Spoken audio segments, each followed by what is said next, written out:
the start of last episode with the Minotaur shitting, pissing, and crying in the air.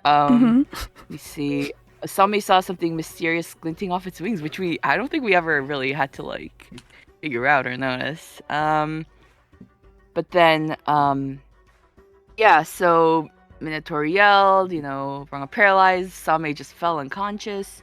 Vani and Hako saw the two statues in the room before the big battle room and figured out it was some sort of puzzle.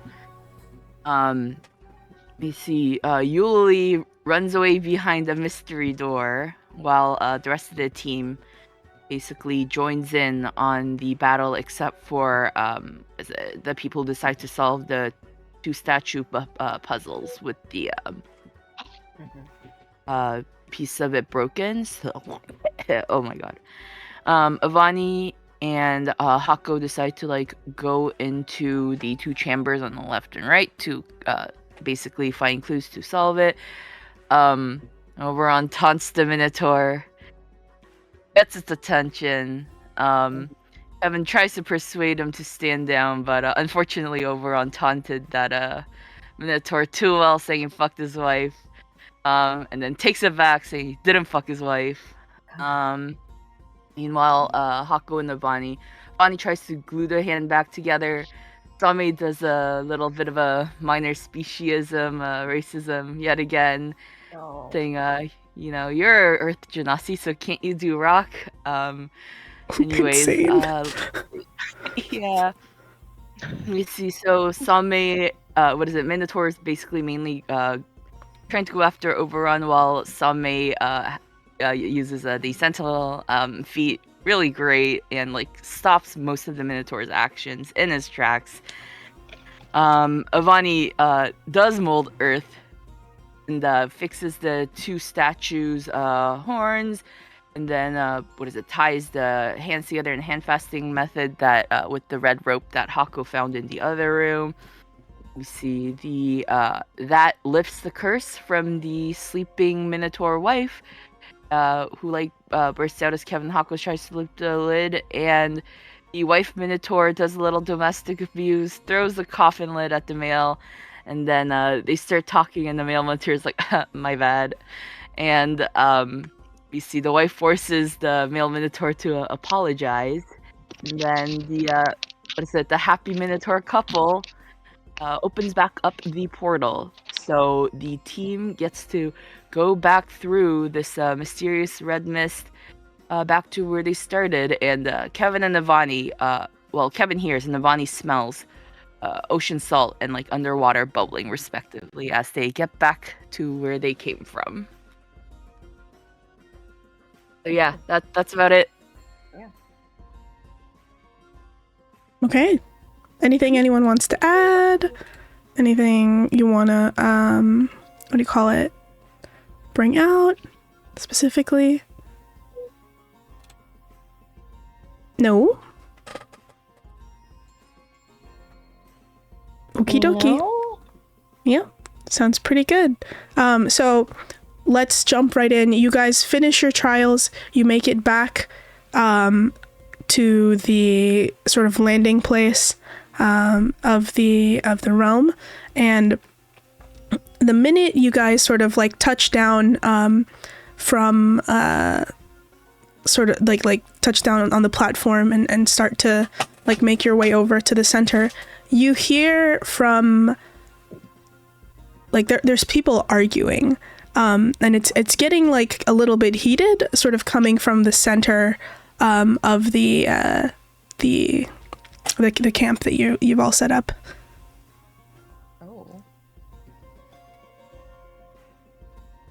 Where's my old bear foot? Here it is.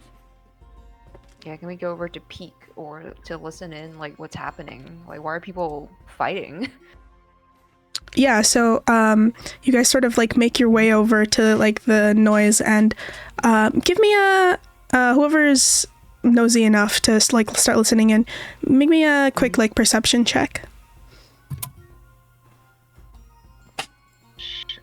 Hang on while I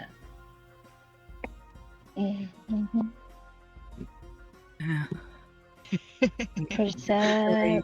Oh, that's good. Wait. Sorry, one sec. Why isn't my Indie Beyond working? What the fuck? Uh-oh. Uh-oh. Make sure you can Is roll, it everybody. working? I don't know. Oh fuck! I have to sign in. One sec. Sorry, I got a new laptop. Work. Yay. Sunmay hears No, it's not mine. the hot goss and it's just Oh. like, ears perked? Do my elven ears Sad. deceive me? My Asian elven ears? I mean, Do I you're hear the Mongol. chismis? Not the chismosa virus. Yep, it's the chismosa Holy gene. shit! It's the two got a it's nat the 20. two gossips. The double gossips and Oh. Hako who has ears and just happens to be standing there. Oh no! Where are we? You are where you want to be. So you guys are here on the top right currently. You've just landed from your final trial, and they're making their way to the middle to like listen in on the argument that's happening over here. Yeah. Bro. Oh, I guess we are following along. If you want to be nosy, sure. But yeah, those of you, I think mostly Sanmei and Hako, can start. Oh, and Oberon, of course. You start to hear that there's like a bit of an argument brewing between this small team in the corner. Some of the things that you can pick up here and there that are being said are like, "This isn't what we paid you for. You know that you have to like we didn't pay for your way here for you to break off and do your own thing." And then you hear another voice argue back like, "If I'm doing all of the work, I should be the one to make the petition.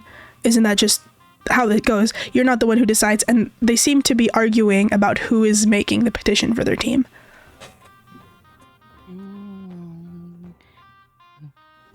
Oh, please tell me that my nat 20 makes me hear something extra juicy, or is that it? Well, you do know with your nat 20, and I think it makes sense that Oberon's the one who notices this. It is very notably your teammate Lameline against 3 people that you don't know. The like body language is that like they're sort of surrounding her, and she's like slowly backing up. Oh. I know that when before when Lameline was in town, it was like with somebody, and then when Lameline was on the boat, it was with someone else. Was it like, are the 3 people like those like from town or in the boat? The same people? The people in town are different from these people. These people have been with her on the boat. Right. Okay.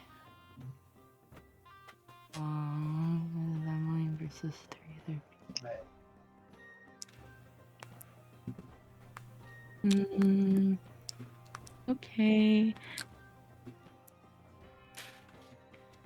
Yeah, as they're arguing amongst themselves, Adjulant, Ash starts to make their way over, and as they like step past you and into this sort of like little circle, make me a quick perception check, just Oberon, because you're the closest.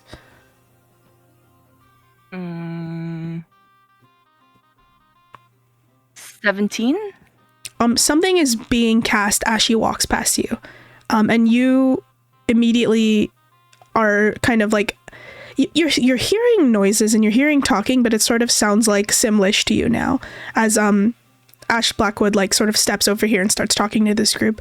You guys can notice her mouth moving, and there's like sounds coming out, but it sounds like and then the responses from the others are also sounding like that. Can I see them? Can I see what they're saying? Yeah, so you can see their mouths moving, but the like noises coming out of their mouths don't match the movement of their lips, and the sounds that are coming out of their lips don't look like intelligible language to you. Yeah, but if I can, I don't need to hear to lip read, right? I'm saying Or when is you're that trying also- to I'm saying when you're trying to read what they're saying with their lips without even like hearing it, even the lip reading, it looks like nonsense. You can't make out words. Okay. Or it's a language you don't know, or something is obscuring all of you from hearing this conversation as the adjutant walks up and starts talking to them. Okay. Okay. The adjuvant is actually the one seems to be like mediating this argument, right? Yeah. The body language of this little group starts to change. Lameline like kind of backs up next to the adjuvant, and then these three are on this side. And they continue to talk, and as they sort of like, there's some gesturing happening. Like the body language is not looking great. Adjuvant Ash sort of like gestures to maybe like one of the larger tents that they got set up, and then they slip into a tent to like continue the conversation away from prying eyes. Wait, all of them, including Lameline? All of them, including Lameline, yeah. Can we try and sneak in? Like, I mean, really? Oh no. You can try if you want, Eulalie, but I mean, she's just a little mosquito. you're a medium you're a small creature, but they can still see you. I mean, I can try, right? Yeah, you can try. Stealth? Roll me a stealth check, Eulalie. 15. 15. So you sort of like fly in and peek in, and you can see now that like Lameline and the adjuvant are on one half of the tent, and then the other three are on the other half. And similar to what I mentioned to Oberon, when they're talking, you don't understand what they're saying. To you, again, it sounds like it sounds like Animal Crossing noises. The spell to like obscure or whatever magic that adjuvant Blackwood cast to obscure the like understanding of language here, it's still in place. You can't understand what's going on. After about like 30 to 45 seconds of you peeking in, the individual with the long white hair that isn't Lameline and like the face mask like turns and then takes a dagger and throws it in your direction. Make me an dexterity saving throw.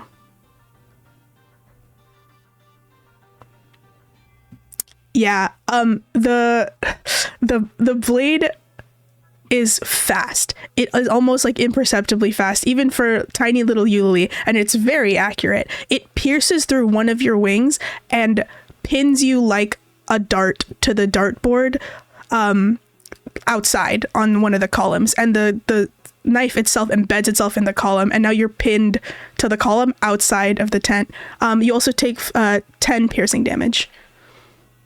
Okay. Yeah, now you're immobilized and pinned to this wall, basically. let me move you there. Okay. Can you see Eulalie being like pinned? Like Yeah, you guys definitely see Eulalie fly in. Less than a minute later, get pinned to a wall like a dart. Oh. When that happens, Eulalie, a bunch of people start like zooming towards you, and a bunch of these little fairies start to fly. I'm gonna move these guys because they're in a tent, so they're in like a tent over here now. And the fairies start to like zoom past you. They look perfectly fine, like they look pristine. And Bianca, the pink one, points at you and goes, "Oh dear, this isn't a really good look for you, is it? I know you think that you're some sort of trophy girlfriend, but showing it off like this, a little crass, don't you think, Eulalie?" She does like the Ojo-sama laugh that I can't do because of my bronchitis right now. Eulalie just rolls her eyes at her. All these little people. The Hercules beetle, this guy up here, he's like, "Bianca, it's not nice to laugh. Sometimes, you know, nosy people, they have rights too." And he like pulls the knife out for you to like free you. And then the four of them start to like fly around you in like a little circle, and they're like, "Well, Eulalie," or Bianca goes, "Well, Eulalie, it seems that we're done with the trials. Are you, I hate to have to ask this again, but are you sure that you're willing to put in the petition that you were sent here to do?" Yuli looks at her and she's like, well, maybe if you beg harder. What do you mean? What if I beg harder? Our realm is literally under attack. Do you not care about that? I mean, I know you're a spoiled brat, but like, there's nothing for you to buy or shop if the whole place is burned down by stupid, ugly hags. You hag. Well, that goes the same for you. That's why I'm literally here, you idiot. What do you think we're here for? For fun? And then she like points around. This isn't fun.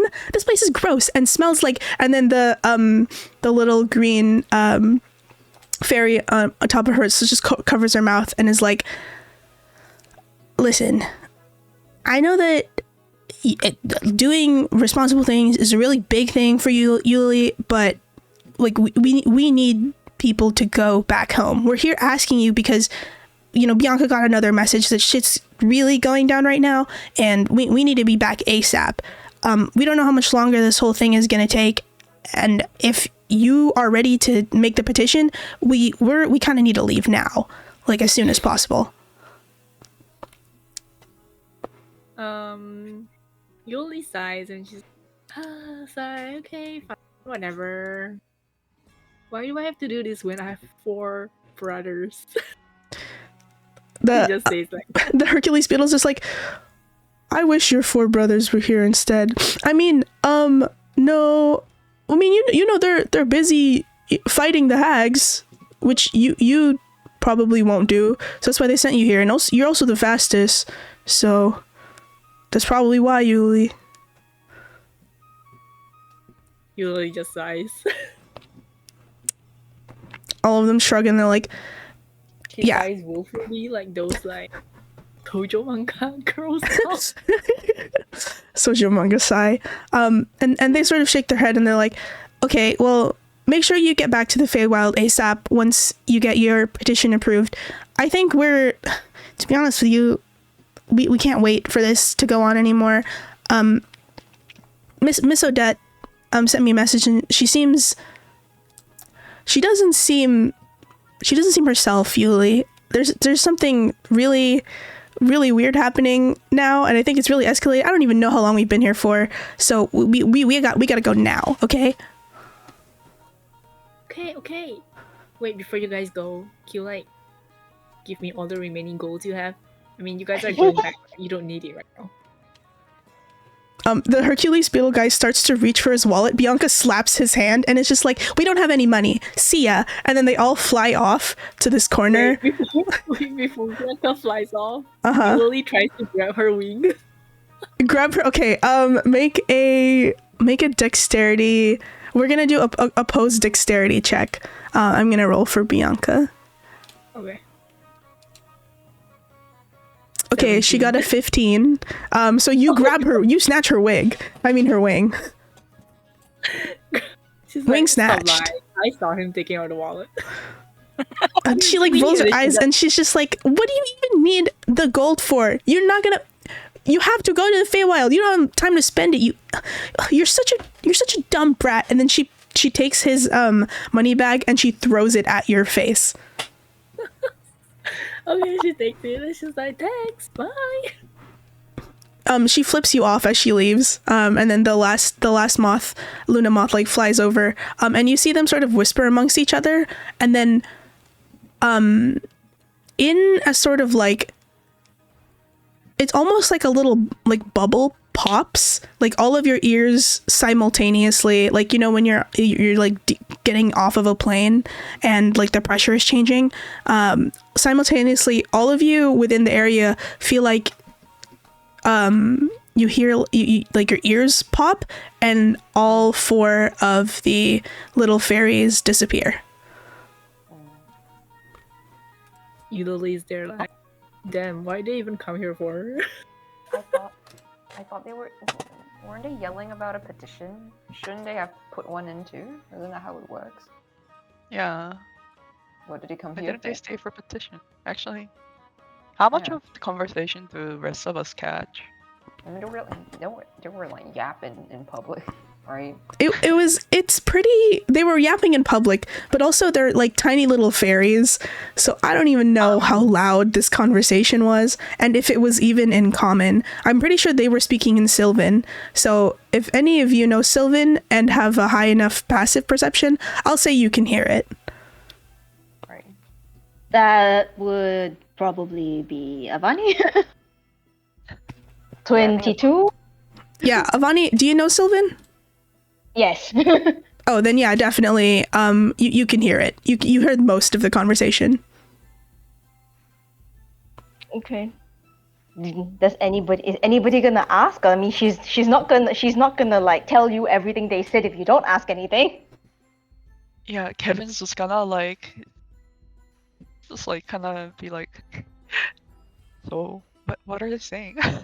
You know, what were they yelling about? It sounded like a bunch of 8-year-olds like beating each other up with pots and Yeah. pans for a bit. Is Yuli being bullied? I think she's the one doing the being bullying. bullied. Yeah, and here's and when she says and Avani will say regarding the part where you said that it sounds like a bunch of 8-year-olds are beating each other with pots and pans. She said that's not far off from what actually happened. Oh. So Uh, like they got beef with Yuli, and Yuli doesn't like them because they got beef with her. I mean, I also can understand why they would get beef with Yuli. Yeah, I know. Yeah, Me too. I think Well, they Yuli's were- probably they- one of those guys too. Yeah. Lily from far is like, I heard that. Hey Yuli, how much did you earn? She she ignores on me and she like flies around Kevin. She's like, I heard that. I heard that. Okay, well, glad you were able to free yourself with that dagger. Sure, whatever. I'm not giving you the money then. Well, So how much you does have she a earn? so you have a petition of your own to make, right? Mm-hmm. Yeah, I guess. You guess. I mean, yeah. And she like touches her pocket to kind of like try to find it. Oh. Do They you have even it with you, right? She's like, yeah, it's somewhere. Oh, it's somewhere. Okay, It's somewhere. sure. That's Wait, so how much? Wait, money. So how much did she like pocket Yeah. from the fairies? Okay. fully out of her fellow fairies. You open the bag of coins. It is sort of gleaming with like something shiny, yellow, and gold. Yuli, make me a wisdom check. Oh no. Not the death grenade. Yeah. Oh, there she goes. Check or a save? Wisdom check, not a save. Oh, sorry. Yeah. Oh, wisdom. It might be better for you. You might roll better than a 7. Yeah, 14. Yuli, you're looking at the gold. It's shiny and sparkly. And then the longer you stare, the more you realize they're weirdly acorn-shaped gold coins. Oh. And then you pick one up and then you stare at it, and as you are like looking at it closely, this bitch was carrying a bag of gold acorns. Wow. Like golden plant, not golden metal. This is his snack pouch. Oh.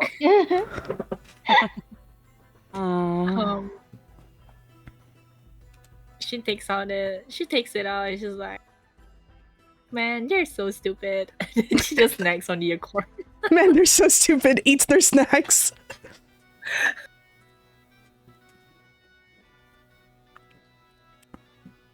Yeah, that's it. That's all she does. Okay. Yeah, so the Adrin is having a conversation here. Oberon, I see you wiggling around up there. What are you doing? I think by the time Yuli like got pinned and then surrounded by the fairies, like Oberon's already started like he sees what's going on. He's like, okay, and then like is already like wandered off. Mm-hmm. Is waiting for Yuma to come back. Okay. Do you know that? Oh yeah, no, they come back. Yuma and Mio are like walking across the invisible bridge. Yuma has like a little like he's holding a little they're holding a little bottle in their hand, and they're sort of like looking at it left and right. And then make me a quick perception check.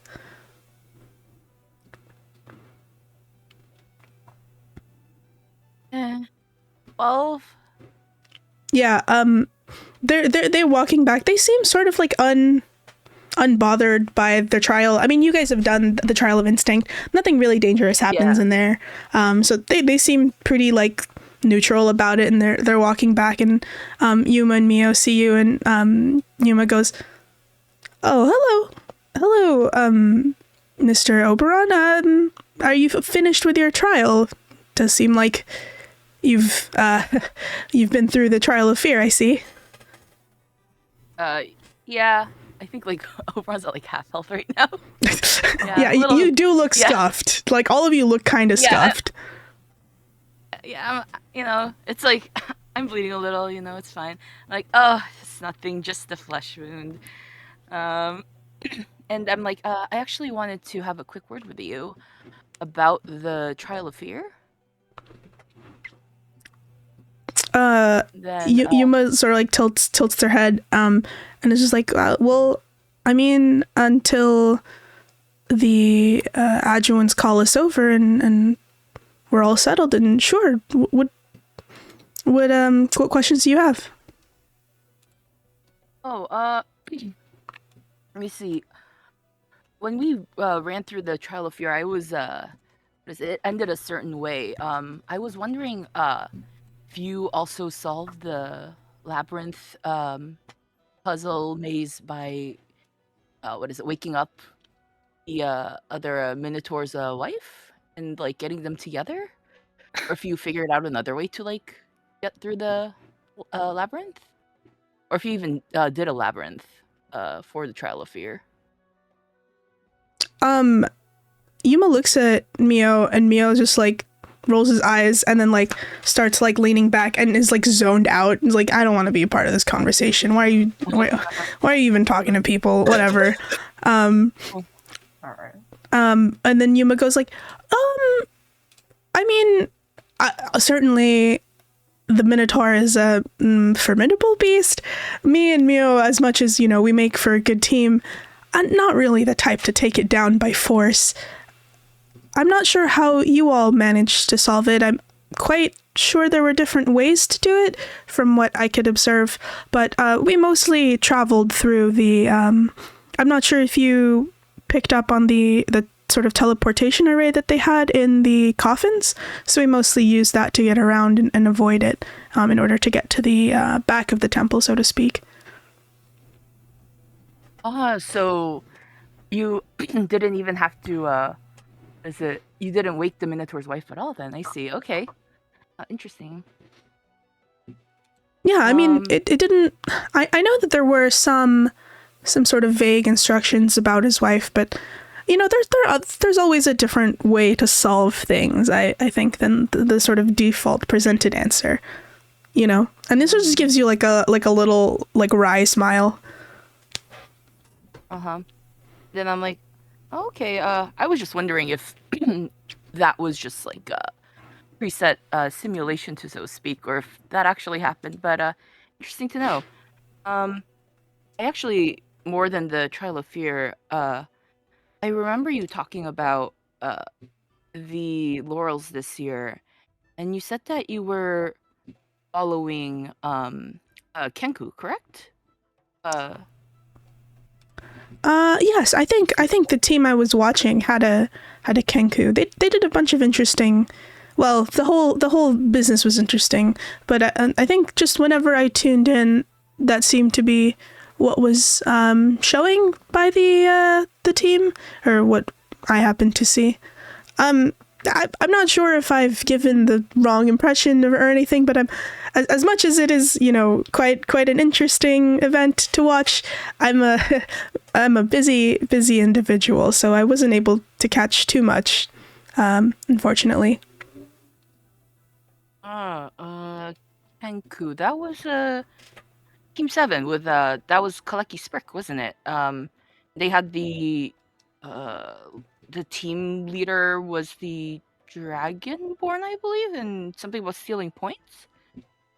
And then I was like, I was just curious because it's a little hard to follow the event when you're in the thick of it, per se. But I did actually. I was wondering if you happen to follow them out of interest, or if Kaleki was it?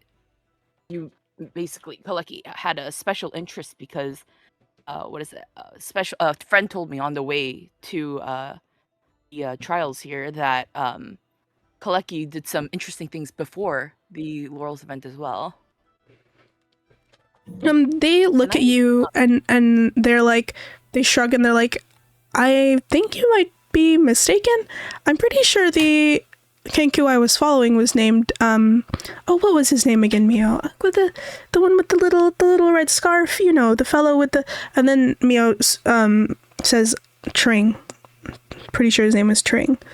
And then Yuma turns around and is just like, yes. It wasn't the I'm pretty sure their name was Krokobor Tring. There was the wizard Kenku. Oh, okay. I'm not sure if you were too familiar with their team. It was Team 8, actually, if I remember correctly. They had they had a furbolg, a human, one of those deep dwarves. Can't quite recall the rest of their team's names, but I quite like the Kenku fellow. You know, magic is an interest of mine, and so seeing a wizard in action is always fun to watch.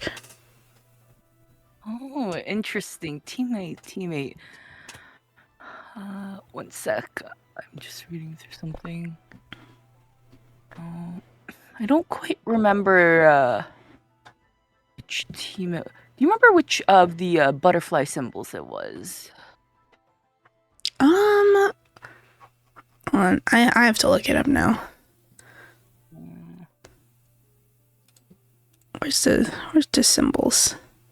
Where's my fucking list? Asking me to look up stuff from the beginning of the campaign is fucking diabolical. Asking me to have to look it up. I wrote it down somewhere.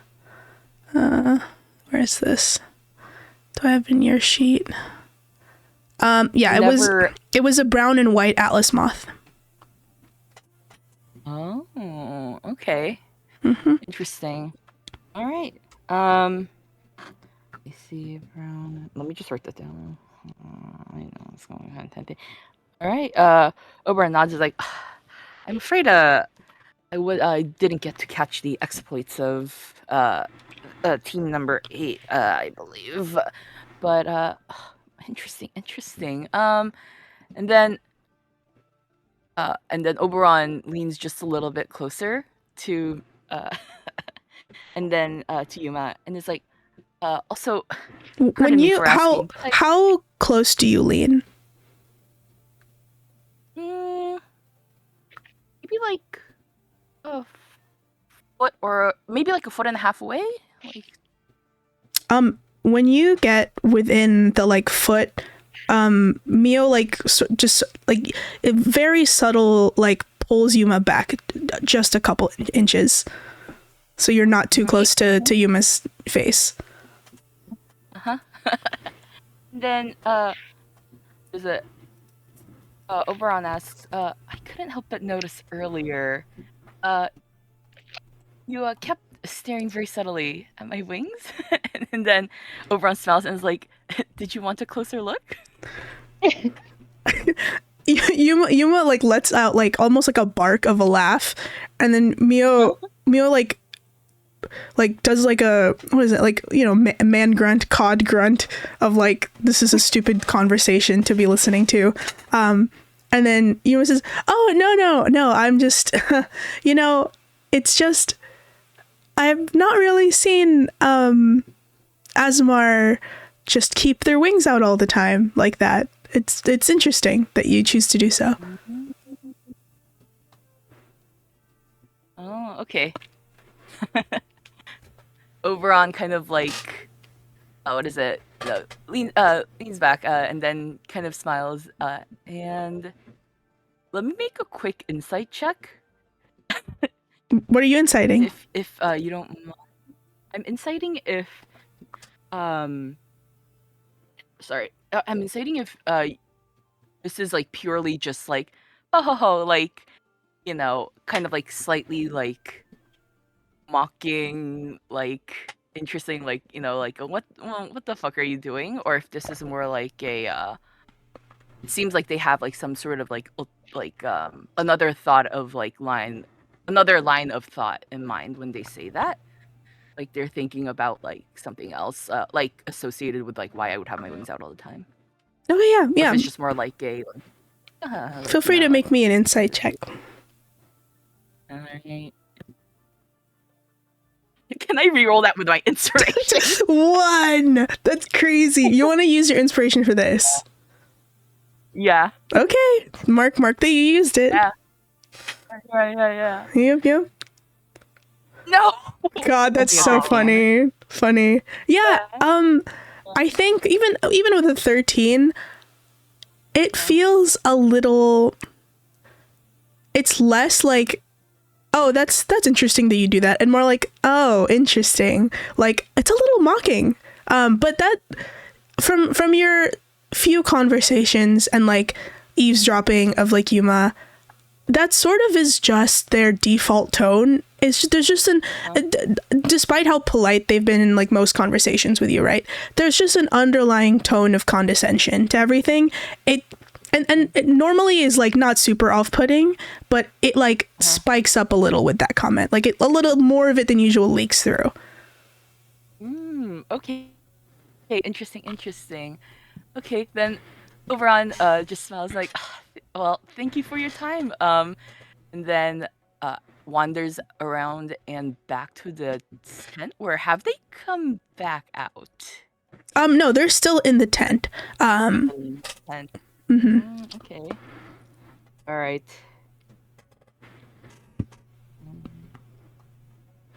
What are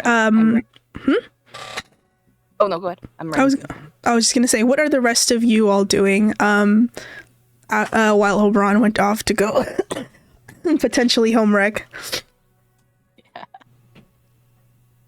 You know what? There's still food at the buffet, right? There's still Avani's food at just the buffet. Yeah. It's like Avani is not nosy, so she's gonna be like, she's just gonna be like, you know what? You guys can eavesdrop all you want. I'm just gonna have dinner. I don't know about the rest of you. I'm having dinner. It's been a long day. You don't even know if it's been a day. There's no sense of time in this place. There's no sense of like how much time has actually passed. Like, you know physically that you were in the labyrinth for what feels like hours, but when you come back up here, the lack of like natural indicator as to like time of day is throwing you off. And it's been long enough now that you're starting to get a little bit like untethered from the concept of time itself in a weird way. But yeah, you start getting some like food and some lunch together, or dinner, or whatever meal time it is, if it even is a meal time. Hako, you're helping when like the two dogs from that you met at, what is it, Nuremberg, sort of like bound up the stairs, and they're like, oh hello, what a doozy of a set of trials that was. I'm glad to see that you are all, for the most part, hale and whole, it seems. And they're like, oh, wonderful. There still seems to be some sustenance. Good boy, let's tuck in. And then the other dog just sort of like nods. And they start picking up some snacks, and they turn to you two and are like, how were your what trial have you just finished? Was it the dreadful? Oh, the dreadful room full of items one, or how goes it, if you don't mind my asking? The dreadful room full of items? Yes. Oh, what was it? You had to go across that scary, treacherous little bridge. Very disconcerting, and then we were separated into, unless we had different trials, but it doesn't seem that that's the case. Oh, I think everybody went to a separate room, I think. Huh. Right, and there was well, the both of us were separated, and we each had to dreadful stuff. Pick an item, sniff out, and choose something. Just completely overwhelming in the senses. Oh, yeah, that must have been really rough. You know. Haha, rough. I get it. I've heard that one before, but Sorry, it is that was mine. it's very funny. No, it's good. Keep it up. I do love a good pun. Yeah, it was the perfumery one, right? I believe. Sorry, Yeah. my memory of that one's a bit vague as well. Like they had Yes. like bottles and all sorts of things that you had to mix and make together, something like that. Yes, I was in that room, and my good partner here, and the other guy just sort of shakes his head. He was like, and he goes, I was in a room full of paintings, just people I didn't know. It was the smell of the paint was a bit overwhelming, and then the dog with the glasses, he goes like, yes, and that perfume room, just offensively strong smells, I might add, just incorrigible. Honestly, I think they should have made some concessions for, those of us of superior nasal quality, but what can you do? A trial is a trial, right? We got through it just fine, and then sort of like pats his buddy, and they look kind of like sad in the way dogs do, but they're people-sized. But you seem to have gone through it more or less intact. The rest of you? Avani will say, well, I guess I lucked out because my room was just full of books. Oh, I wish I was in a room full of books. Oh, I miss our room full of books. Oh, my study. I do hope the hearth has not gone out during our absence. And then the German Shepherd just goes, oh, it probably has. And then he goes, drat, you're right. Avani will give them that, this there pat. There. Plenty of time to start it up again when you get back. Oh, you're quite right. I do hope that our petitions, that we've done, amicably enough to be considered for the whole business. It was a bit of a slog, mind you, and I'm sure everybody else here has tried their very best, but best of luck to all of us involved. Not to be biased, but I do hope that at least your group and our group and our other companions that came with us on the way here are able to get our wishes fulfilled, or at least heard. Yeah, I hope so too. I don't know. I mean, they said that not many will be heard this year, right? So. Oh yeah. Yes. I did think that business was rather strange. Usually, whenever the queen holds court, she hears from most and sort of decides which are most important to her. But it's quite unlike her to filter it to this extent. She must be quite busy this season with something to sort of cut the allowances lean.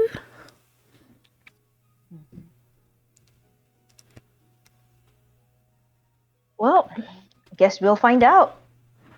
As you say that, the five of them emerge from the tent. Lameline visibly goes with separates from them, and then these three sort of huddle in their own corner here, and then Adjutant Ash Blackwood sort of walks over to the middle, and then sees that most people have come back, or almost everyone has come back from their trials. Yeah, you can talk to Lameline. I'll give you a moment while Adjutant Blackwood sort of gathers her bearings if you want to talk to her as she comes out of the tent.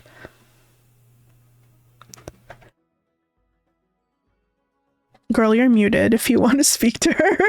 If you want to speak, you're muted. They said that they can't talk for a minute. Oh, you can't talk for a minute? Yeah, that's fine. It's funny. But yeah, you can talk after I sort of set this up. Adjutant Ash Blackwood sort of walks out, sees all of you returned from your trials and having a bit of a respite, and then she nods to each of you and just It seems that you've all returned more or less in one piece. How was the final trial for you all? Sort of like gesturing to your group. It sure was an experience. I guess it went about as well as we could have expected. We Mhm. tried. And also, I think Kevin needs a bit of a sit down. But I mean, we got through it. He's already sitting down. Okay. I'll stand beside you. It's okay. She like looks at you and she's like, yes, this trial I suppose is a bit more taxing than most, but you know, it is part of the experience. And the adjutant like grabs a pomegranate from next to her, and then she like hands it to you, Kevin, sort of in a gesture of like, please have one, take a break, like it's over now. Sort of hands you the pomegranate. Kevin thanks her with a little like nod/bow, and just cracks it open and like offers the other half of the pomegranate back to her. She like smiles and then she'll like take half of it and like nod at you, and she'll eat a couple of what are they called, kernels, pistols, I don't, seeds, There's a word for that? Pips? Something? pips. I don't know. I know there's a specific word for the thing that you like, the little seed thingies that you eat, but she'll eat a couple. I thought it's just called seeds. Oh, Okay. well, See something like that. Yeah, Kevin, do you eat the I'm pomegranate? curious. Yeah, I eat the pomegranate as I speak. And I ask like, so I'm kind of curious, like, did we just really experience part of a history, or is this something beyond the understandings of a mortal? The adjutant, after like chewing through a couple of seeds, sort of shrugs and says, a little bit of column A, a little bit of column B. A lot of the sort of content, I suppose if that's how you would want to put it, that is in the trials is based on events and principles that the Shudder holds dear. Speaking specifically to the trial of the Minotaurs, I'm not sure how familiar you all are with their history, but historically, the Minotaur culture, before they were wiped out, unfortunately, and sort of laid lower, many of them were in a sort of like south central portion of the coil, sort of straddling the line between Bellamy and Asbria in those mountains. And despite this, they hold a connection to the principles of the Shudder. They, for all of their mechanical prowess and architectural acuity, they make these structures through instinct. They build and live their lives in society through fear and respect of the sort of structures that make up life, and the fear that drives them to continue to live. And I suppose that's the connection there if you were looking for a concrete answer, though I've been told I'm not quite adept at giving them concrete answers, that is. No, that was clarifying enough. Thank you for the information. Of course. And, you know, if you were worried about the Minotaur and his wife, as I've had a few people ask me about the outcome of it. And to be clear, they're not in some sort of perpetual torture state of having people come and do trials, or no, that specific trial to maybe assuage your fears, though that might not be in my best interest, is more of a recreation of the many Living through a different... memory, perhaps. Oh, okay. When you say living through a memory, she sort of stops. And then she... Make me an insight check real quick. Anyone can who's listening to this conversation, I think, which I think is most of you. Insight, did you say? Insight, yeah. Right. An insight 30, or just 20? Whoa. Wow. Dirty 20. Mm, Dirty 22. 22. 15. Hako's opening a watermelon. This is not none of your business. Oberon's still reeling from the home wrecking incident. Yeah. I think as soon as anyone said they're not living in a perpetual like torture cube state, Torture Oberon's like, cube. oh thank God, and Thank like God. stopped listening. Oh, thank fucking God. Yeah. That's what he was worried about. Yeah. Yeah, I think mostly, again, Kevin and Avani, you're the ones who are more locked in, and I think Sunmei to an extent, though you're probably enjoying your snack. The three of you are sort of locked into this conversation with the adjutant, and when Kevin brings up like more of a memory, she stops and she says like, that's the funny thing with memories, isn't it? I find they're never quite as clear as reality. And so, while I don't think it's incorrect to say that this is a memory that you are living through, I'd like to think it more as the different versions of how this particular event could have happened in an addled, misremembering mind.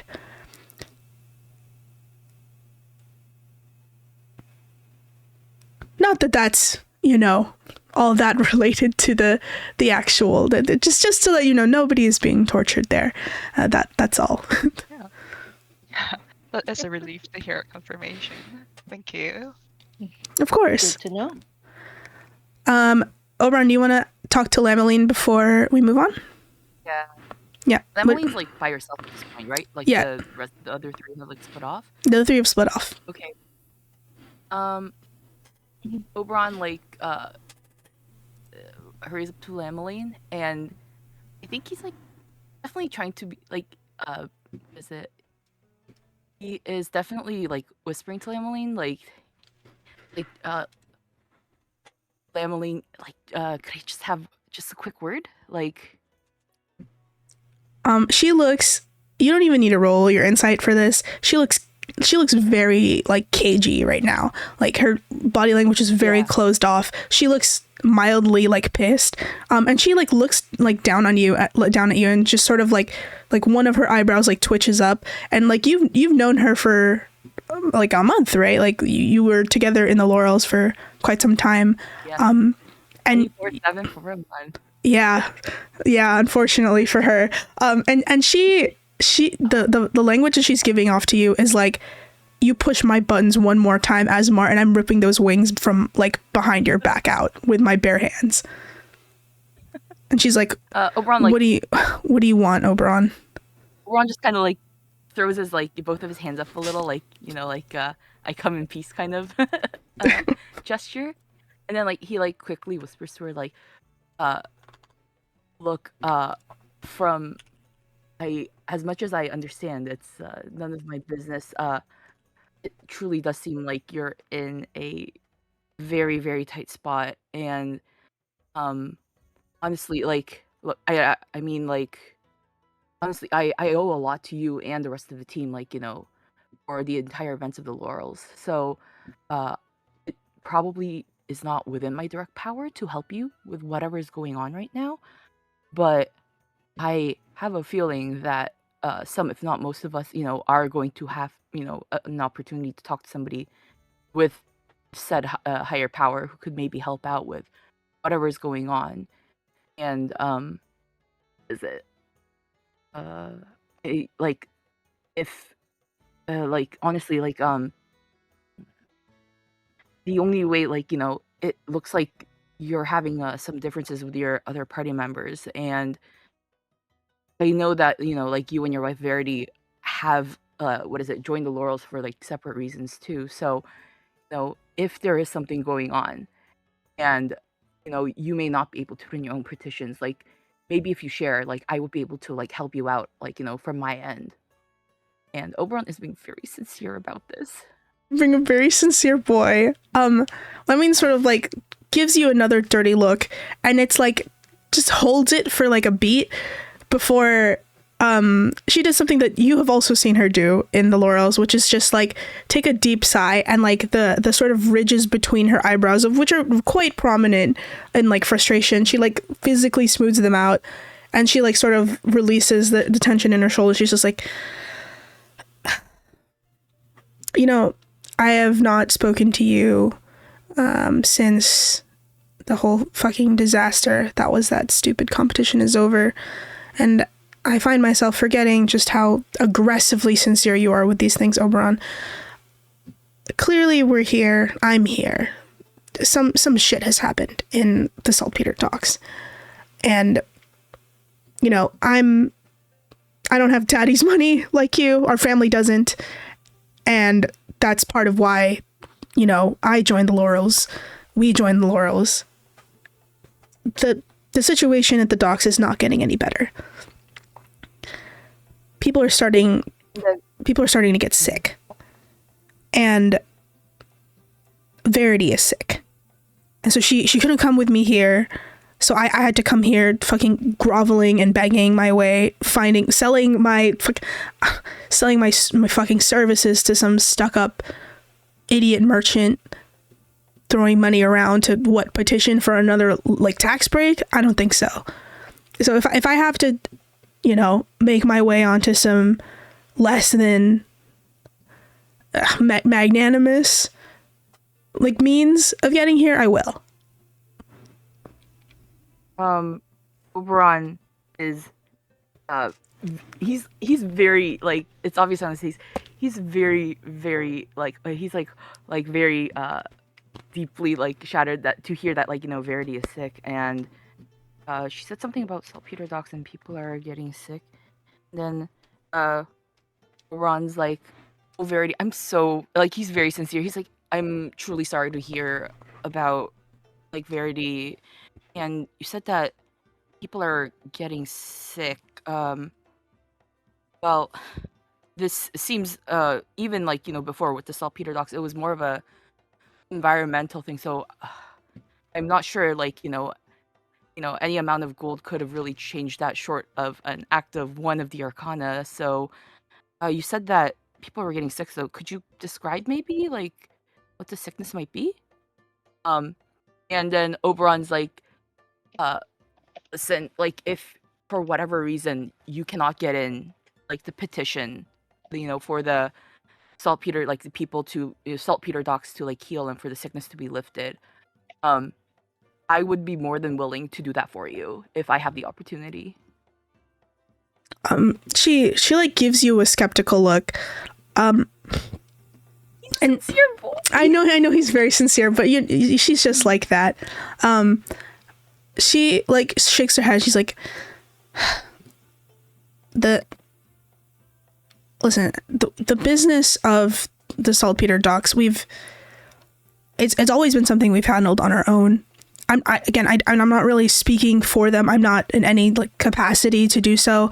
But if I'm one of the only able-bodied people that can go out and ask for help, then I guess I am at this point.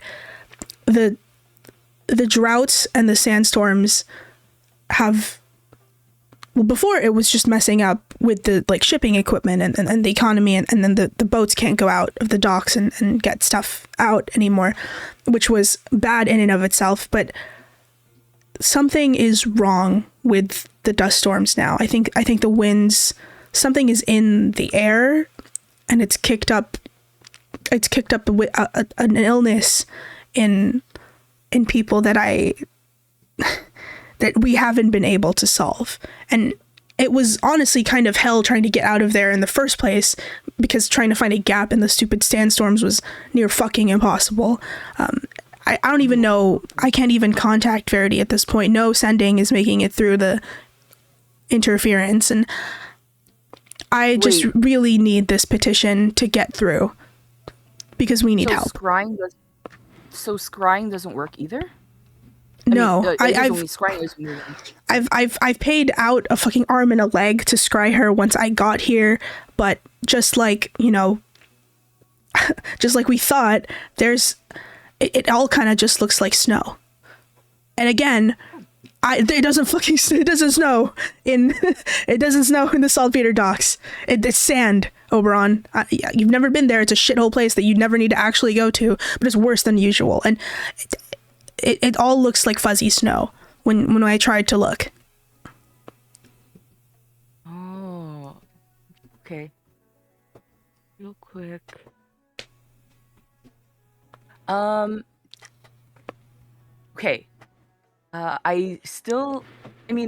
Let me see. I haven't used my scrying with my advanced scrying slate yet.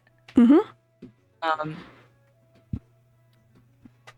Let me see. Would it be okay if I called over then I take it out. I'm like and then I look at Verity. I'm like what is it? Because like Verity can Lameline can help.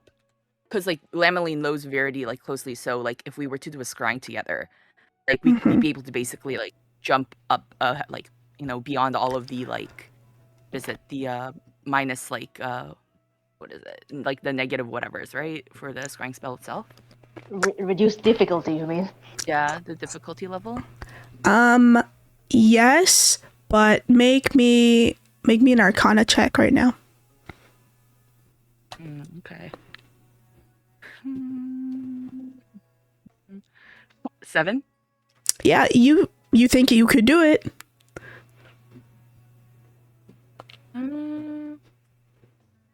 Okay. Body part, like. I'm like, okay. I look at Lameline and I'm like, well, that's a complete shit show, and I just know that you listen. I know, like the other like sellsword merchants that you've come with, they're trying to help out, like whatever, like asshole merchant or whatever is trying to get a tax break, but just know that at least you definitely have me in your corner, like whether you believe it or not. And I will, like, if you can't hand in the petition for the saltpeter docks yourself, I'll do my best to do it, at least like on my end. And then I take out my advanced scrying slate. I'm like, I know you said scrying doesn't work, but I managed to scry another friend out of the laurels, and we managed to see a little something, even though it seemed like they were in an actual snowstorm and not a sandstorm. So would you like to give it a shot? And then I'm like, and then I look at I'm like, I know you don't want your matters to be public, but having more eyes, especially with the rest of my party members, would probably help, maybe be able to like glean out something to see if Verity's at least okay. She looks down at your scrying slate and she looks at you and she's like, I mean, if you're sorry, if you're willing to check in on her, that would be great. I can help you with whatever thing you need to. Maybe I don't know. Maybe I got scammed by that spellcaster that I paid, but hopefully this thing will work. Maybe it will. I assume that, what is it? I don't know. They're maybe like does Lameline have like, I don't know, a lock of hair as a keepsake or something, or Lameline. Like Do you ask her for that? No, I'm just like, do you have anything of Verity's? Even better than possession would be like actual like some sort of like body part from her, lock of hair, such or the such. Some sort of body. Make me a persuasion roll with advantage. Okay. This is a weird question, Oberon. Okay. Well, 26. 26. Lemeline Come gives you this like look that screams, "What the fuck you want that for, perv?" Before she like reaches into her bag, and like pulls out a it looks like a ring on like a chain to you. It's like a dark like ebony ring, small and like very simple. And she hands it to you, and she's like, "Don't fucking break it." And you can take a closer look at the ring. It looks like it's made of like some sort of chitinous bone material. It's sort of like dark. Yeah, it's sort of like a bone ring. Okay. Oberon's like, I don't think scrying should break this. And then he calls, he kind of like gestures over to the rest of the party to like huddle in. Oh. Nice. If who's willing to come and help me scry, like perception check this. If you Yeah. bring other people to come, she'll be like, "What the who are these people? Don't, why are you?" Like, she doesn't want Oberon already outsiders. Did you ask her to have outsiders come see?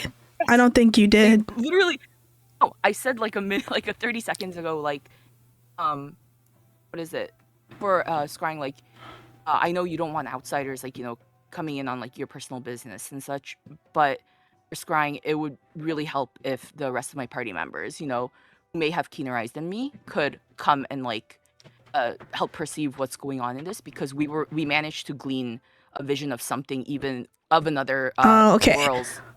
I think I interpreted that as outsiders, as in you, the outsider, looking in at her city. Oh no. Yeah, that's what she no. interpreted. Okay. She'll like see you like bring people over, and she's like, "Just one. There's no need to spread this out to everybody. That's if you can't do it, that's fine. But don't air this out to people I don't fucking know." Oberon. Ron kind of like gives her like a window, like, I don't want to air this out, I just want to help you, look like pleading. But then he calls over Avani has the highest insight, right? Like passive as well as active. Let me double check. Insight? No, do you mean perception? Or perception. I'm sorry, perception. Yeah. 22 Yeah. is passive. I don't know who else. I think this would have to be active probably too, right? My active is Perception. +7, so maybe you wanna make who's Who has the highest? Hako? Maybe Go. What's the your wisdom Yeah. character. What's your passive perception? 18. +8 for Hako. Oh wow. Then- I have +9 on perception, but my pass is 19. That's not bad. Oh, that's Yeah, actually you really good could. too. You should get you Yeah. could get Kevin. Mm. Go ahead, Kevin. Yeah. I think Euloly's is kind of ass. Yeah. Wait, what? But then What's I up? roll like bad. So Yeah, Kevin, and you we trust. Hako can guidance, right? Bro. Asking Hako to guidance. I mean, Avani can guidance, so. Yeah. Oh yeah. Hako just slaps you. Well, In Kevin we trust. Also guided. I wasn't thinking of Hako guiding me. I was thinking of Hako guiding themselves. But, yeah, cause yeah, it's just one person. Yeah. I call over. I think like it makes sense to. I call over Hako and I'm like, Hako is very tight-lipped and probably will not ask or say anything about this. So I kind of look over at Hako and like gesture frantically, come over, Pien. Yeah. Come over, Pien, please, Pien. Begging. Can you hear me? Yeah. Hello? Okay. Hello? They're just like, why is he looking at me? But they go over. Alright. Look, I always forget how to do scrying because I don't do this often. Then I'm just like, and then I stops. No. I just look over at Hako really quickly, and I'm like, could you help me just like look in this scrying slate and like describe anything you might see? Because I think it might be like another one of those incidents where we somebody's like caught in what's essentially like similar to a snowstorm, and might be a little bit hard to glean from whatever the scrying slate may be trying to pull up. And then I'm like, and then I whisper, maybe a little bit guidance for yourself too. They like stare at him and Please. sigh because someone's having an incident and it's not related to overall, so they are inclined to help. They will guidance themselves, and depending, I also have knowledge of the past life. So let's see. Okay. I'm so sorry. Perception, right? How the fuck do I scry again? Oh, okay. So normally when you sorry. scry, I'm not good enough. you choose a creature, and then they make a saving throw. So you are booting up this advanced scrying slate, and as you're attempting with the item that you got from Lameline, normally this would give the creature, which is in this case I'm assuming is Verity, a -10 to their save modifier. And then because you have, you are like familiar, I wouldn't say that you're familiar, but you have firsthand experience. So that's +0. You said that what is it? Verity's a chatterbox, and they actually like Verity and Oberon, like they chat like. Yes, I they think had a you've. good time chatting. Yeah. Yeah, you know her, but I don't think you know her very well. She wasn't on your team, and you only know. Familiar, yeah. You're familiar, but I wouldn't say you're fully familiar. You don't know her very well. Yeah. Firsthand. So firsthand is the. Yeah. So, but it's still a -10 because you have a body part of hers. Jesus. Okay. Yeah. A body part. You're attempting to turn on the scrying slate. You're attempting to scry the same way that you did when you were trying to look for Farrier. And your scrying slate does not turn on. Oh. Like at all? The spell does not. It is sort of showing a nothing, a screen. Like it flickers for a little bit, and it kind of just looks like nothing, like nothingness. Oh, no cell service in the Divine Realms, huh? I see. Hako, make me an Arcana check. You have advantage. Okay. Arcana, I will guidance myself, and I will get advantage. Wow. Let's see. What is that? 19 plus guidance. Oops.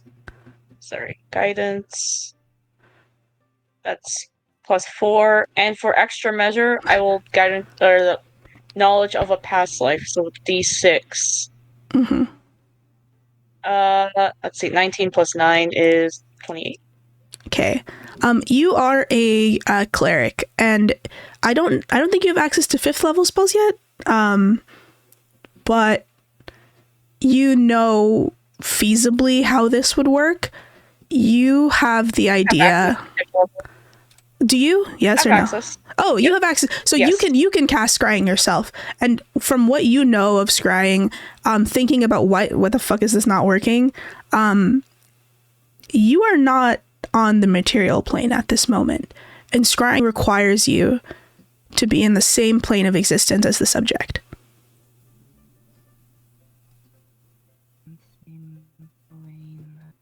I see. Okay. So wherever you guys are, even though you ostensibly should be in the tabernacle, where you are is not not the material plane, the same plane that the coil is on. Oh.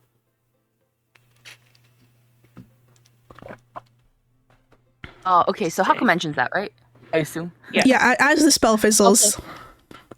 Mhm. Okay. And then Oberon hands back the ring to Lameline very apologetically, and it's like, well, maybe after we get out of this what is it? This divine realm, when we're back on the material plane, I'd be more than willing to help you scry again just to check up on her and see how she's doing.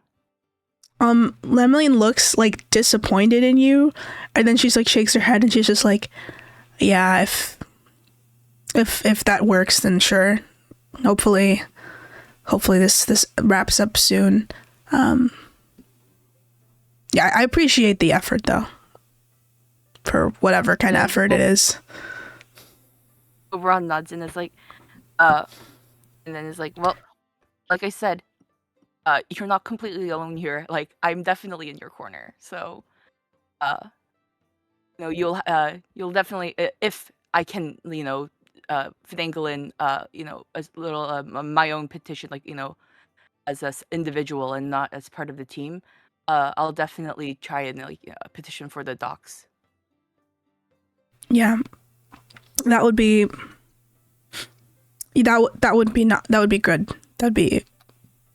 We would be grateful. Then Oberon nods and is like, and then yeah, I think just kind of does like a friendly little clap on the forearm or whatever, and then goes back to the rest of the party. And of course, I don't think Hako even asks what the whole business was. Right? Hako's like, "Isn't none of my business. I walked over here, nothing happened, and then I left." Yeah, exactly. Yeah, Hako did not perceive anything, and so Hako does not care. Yeah. Okay. So we'll sort of jump back to the conversation that you guys had with the adjutant. And before we get into it, Kevin, you ate some of the pomegranate, right? Yeah. How many seeds did you eat?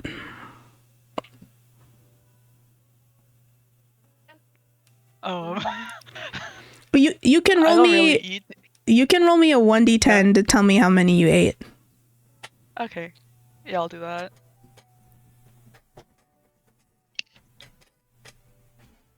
I had 4. Okay. You can roll 4d6 and then heal by that much. Wow! Yay. Look at Yay. that. It feels good. Yeah. What, you thought I was gonna fucking, what is it? Hades and Persephone you? My god. God, that'd be so funny. Anything. That would have been kind of funny, but also I think that would be the wrong place. That'd be, yeah. Wrong realm. Funny. Wrong Would you realm. say us actually just chilling here counts as a short rest or no? No, unfortunately. You guys are just walking around. No long rest yet, unfortunately. The adjutant Wait, did I say long rest? Not short rest? Yeah, no short rest either. Because you guys are walking around talking to people. Oberon's actively scrying, stuff's happening, right? Yuli got stabbed. This is not an idle sitting moment for the majority of you. But yeah, as you all step there, and adjutant finishes off the rest of her pomegranate, she stands up, and as she sort of stands up from the sort of resting position she's in, she opens her hands and does one clap, and the sound of the clap echoes and ripples through the space that you're all in. The twin flames behind her of the two the handmaidens are back here now too. The twin flames of the statues behind her, the light goes from that green and then roars up into a sort of black mist, and this black mist emanates and sort of starts to flood the floor of the place that you're in, and she says in a voice that you can hear even if you were far away, but it sounds like she's speaking right next to you, and she says, "Congratulations, everyone who has completed the trials. We have concluded our evaluations, and we thank you for your participation and your efforts. Though not all of you will be granted the privilege of petitioning tonight, know that your efforts have been heard have been seen and have been felt under the Shutter's night sky.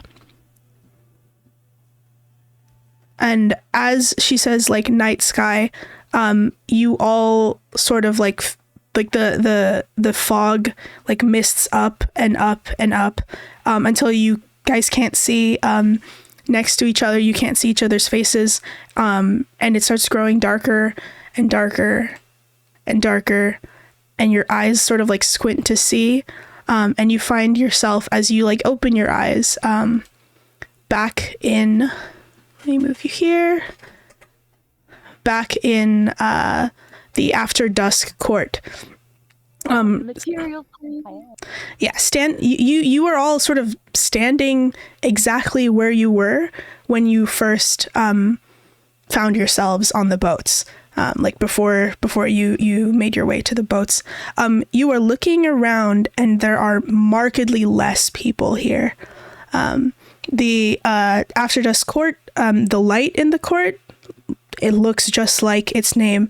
It is the sort of twilighty post-sunset, just into the edges of like the beginning of night, the time of the after dusk.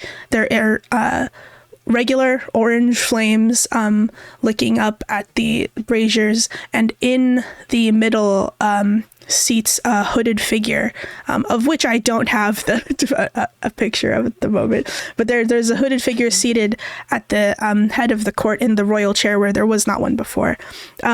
Make me a perception check to see who has made it with you.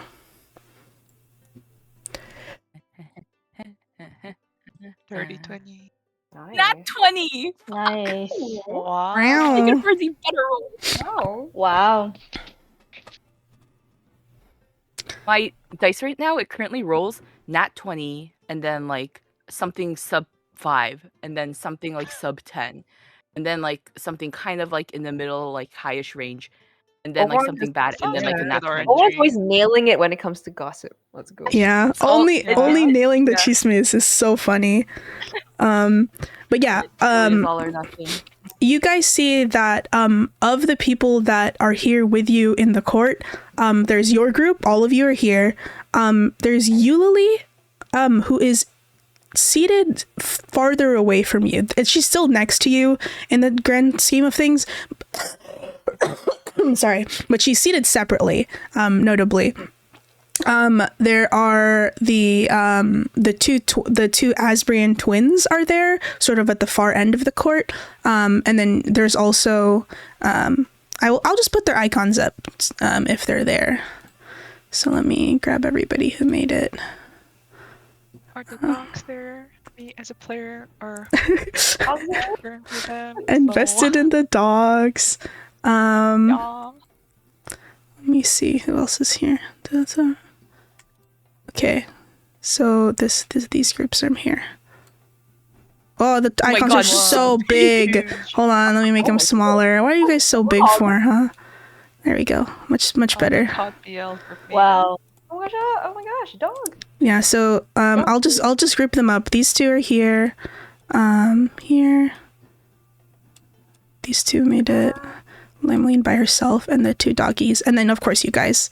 Right. You can drop your icons if you want, but you know you're there. Yeah, we are. Who's this? Do we know this person? You never talk to That's the them. queen? Yeah, I Okay. don't think we. Oh, it's just a rando? Yeah, that's someone you're not familiar with. The people that rolled who rolled the highest? Oberon and Kevin. You two see that individual. You never talked to them. They mostly kept to themselves. I think, notably, they came back from every one of the trials unscathed, even the Trial of Fear. There were very few people who were not banged up at any point during the trials, and this individual was one of them. Oh. But you all sort of stand around, and a voice at the top from the like hooded figure like booms out and says, "Congratulations on finishing the trials. We have heard your pleas. We have seen your efforts and have deemed it worthy of an audience. We will call you one at a time to make your petitions. You must make them in the light of the court if you wish to be heard. First to petition, Lameline Joy. And then Lameline, there's sort of like, there's like lamps on each of your tables that you guys are at. The lamp in front of Lameline's just sort of like flickers on. And she like makes her way to the like stand. And as she makes her way to the stand, she like looks up at the hooded figure and she like sort of clears her throat and she says, thank you for hearing my petition, Your Majesty. I'm Lameline Joy from the Saltpeter Docks. I'm here to petition for aid for our city. There's been a drought, which is not uncommon to the docks. We are hardy people, and you know this. We do not fear nature. We do not fear the weather.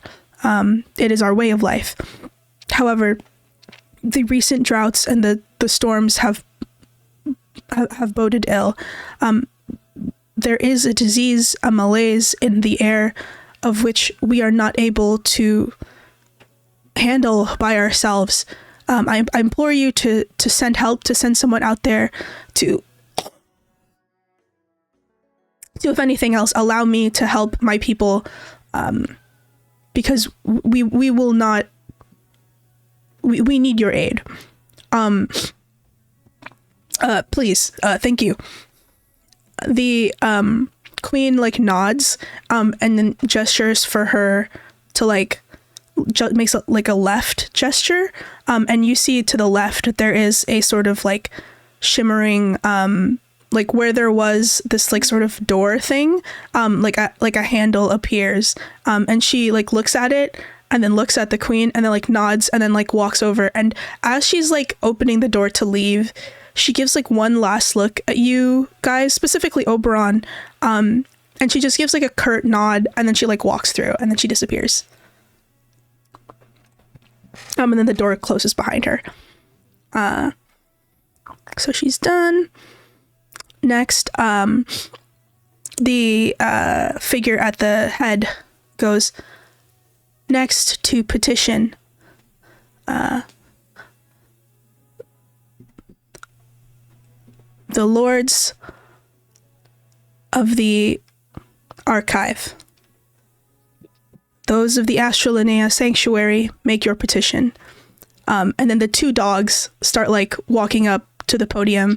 The like one with the glasses is being helped up by the German Shepherd because the stairs are kind of steep. And they sort of stand up there and they like clear their breath and they're like, good greetings and well health, Your Majesty. Thank you very much for your hearing out of our petition is quite look at me ramble on. Yes, I am the head lord of the Astralinea Sanctuary, and this is my dear, what do I call you? And then the other one is like, you can just call me your other lord. Yes, we are the two lords of the archives at the Astralinea Sanctuary. We request aid in well, there's been some preservation issues with some of the texts. We have been keeping track of Your Highness's graces, so to speak, but there has been, well, some of them have gone missing, and we do not wish to have your exploits is not quite the word I would like to use, but your generosity lost to time. We simply cannot be losing important memories like this. The people are starting to forget, and so please, Your Majesty, if you could send someone to investigate this matter. We have tried. We've worked with the monks to do it, and we just do not have any answers for this egregious erasure of memory and thought. Your Highness, Majesty.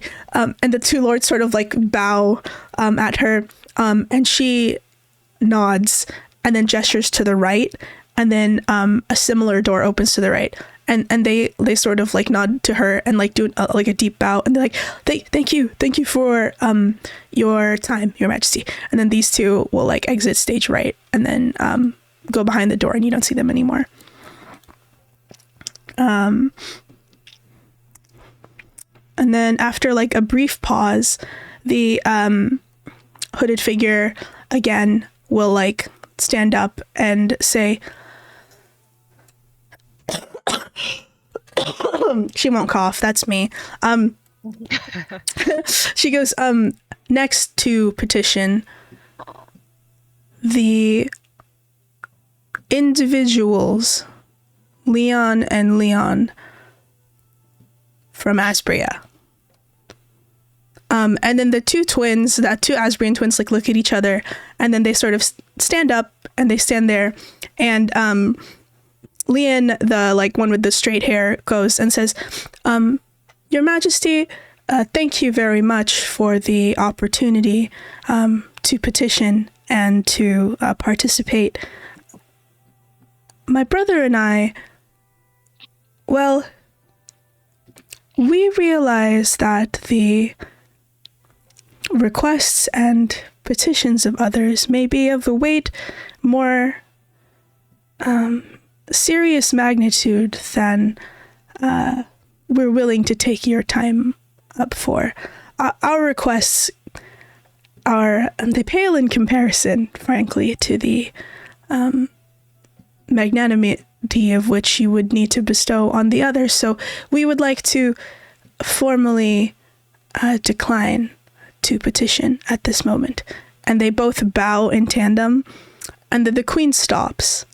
Or like the figure at the top stops, and the like head sort of like tilts to the right a bit, and then they go, acknowledged, and they like gesture to a door in the back of the hall, and then these two like bow, and then they will walk towards it and disappear.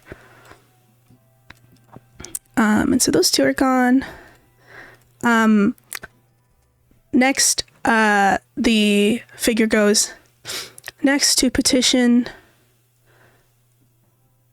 the two individuals from Haiyin, Yuma, Seohang, and Mio Kang. Please make your way.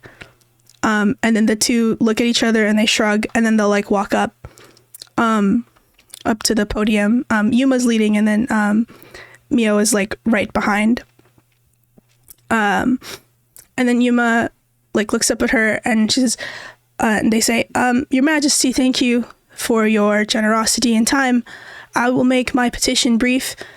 I would like to, and then looks at Mio for a brief second, and then like pushes him back a little bit. I would like to sever my family ties, please.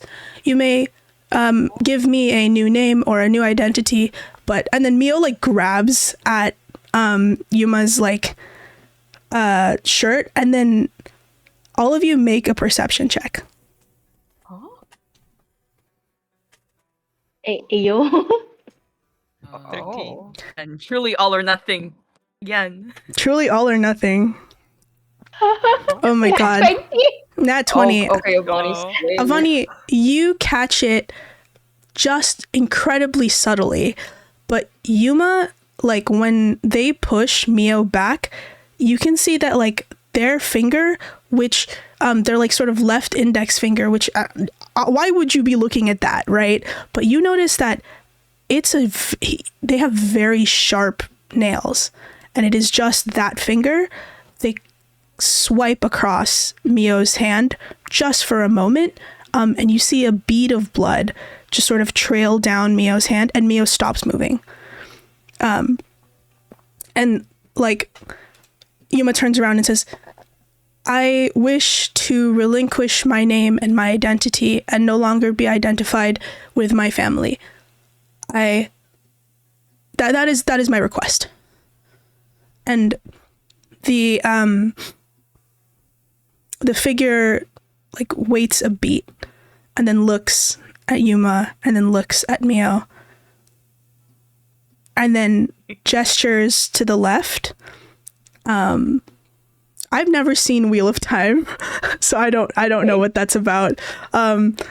Gestures to the left room, and then Yuma like nods, grabs Mio's hand, and like basically like frog marches him to the room, and like opens the door, and then like closes it behind them and leaves, and then you're not able to see them anymore.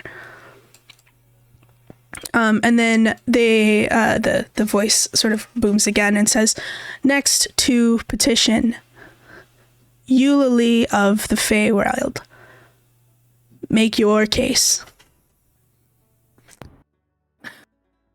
So Eulalie goes up and she kind of pats her dress. She kind of pats her dress to find the letter from her mom. And she finds it and she kind of like reads it really monotone. And she's like, your mom says, my mom says you owe us, so, you know. Do you only say that, or do you say that after you read the letter? After she reads the letter, yeah. Okay. The queen looks at you, and like, I think who has the highest passive? I think it's Avani, right? 22. Yeah. Avani, you see her shoulders just like move up and down just a little bit. When Eulalie says this, and then the queen goes, "Acknowledged. Return to your seat." Right. Hell sure. And she goes back. Yeah, and you can go back. And you don't leave the room. You stay there. And then the queen goes, "The next petitioner, Megara of the Attikar Wastes, come to the stand." And then the woman like sort of like slinks up. She's wearing like a long green dress. It looks like it's made of velvet. She's got like these long black gloves on, but her hair is like long black and straight down her shoulders. And she says she has like a kind of sad aura about her face in the way that like some people just kind of look like that, you know. And she stands there and she holds her hands in front of her and she says, "Your Majesty, I have just one request. Please grant my divorce from my husband. I no longer wish to be wed to him, and I seek your aid in dissolving our marriage." And then the queen looks and pauses and pauses. And then she says, "Acknowledged," and then gestures to the right room. And then Kara like nods and then like walks over and then disappears behind the door. And then the queen... Oh, never, keep going. Just, I want you to write out the NPC names at the end. Oh, okay.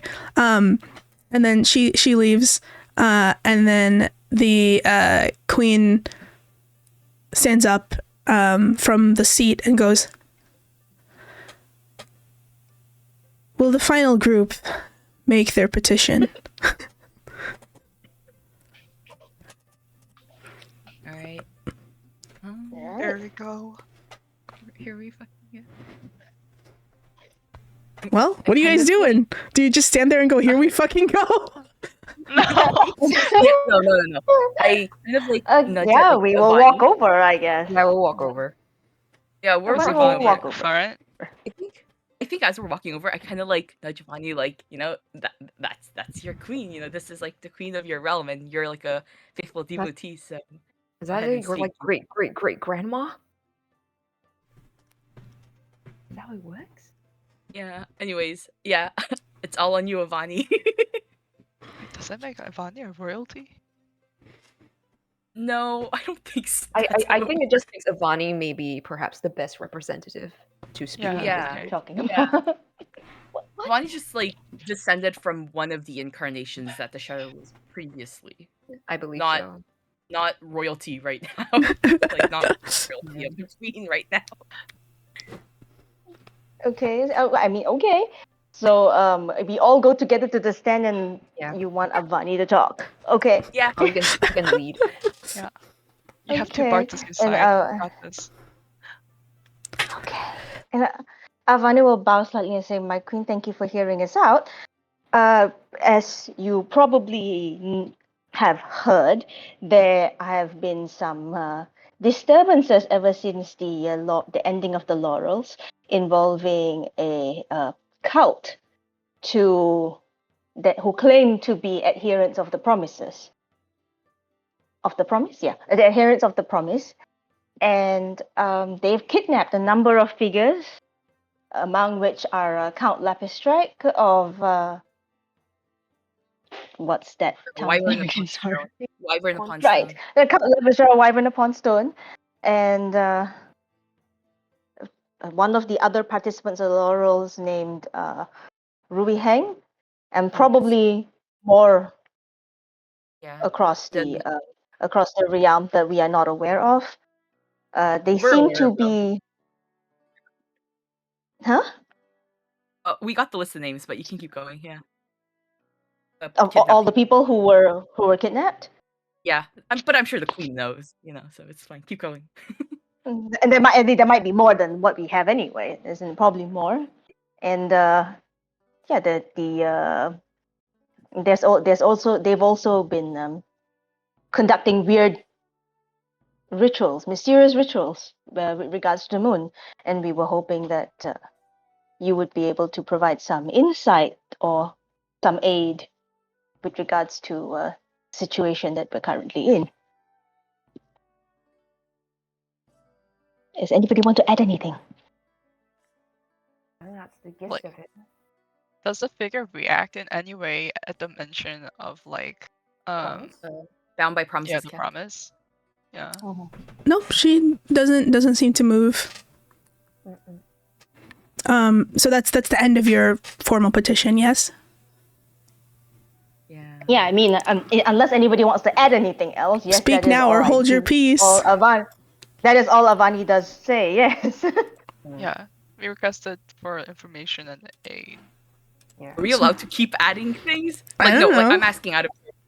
I don't know. Do you feel like you want to? Do you feel like that's wise?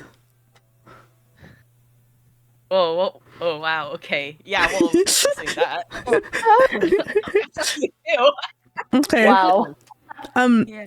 The figure stands there and stands there and stands there for what to you guys feels like an eternity before it sits back down and like gestures for you to sit. Okay, we do that. And the figure lowers its hood, and on the stand you see Adjuan Blackwood. Oh shit. Adjuan Blackwood looks at you and says, "So you've come here for aid, right? Concerning the issues with the those who take my sister's name?"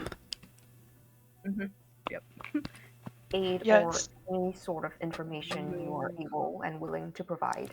We've been sort of at a dead end for quite a bit.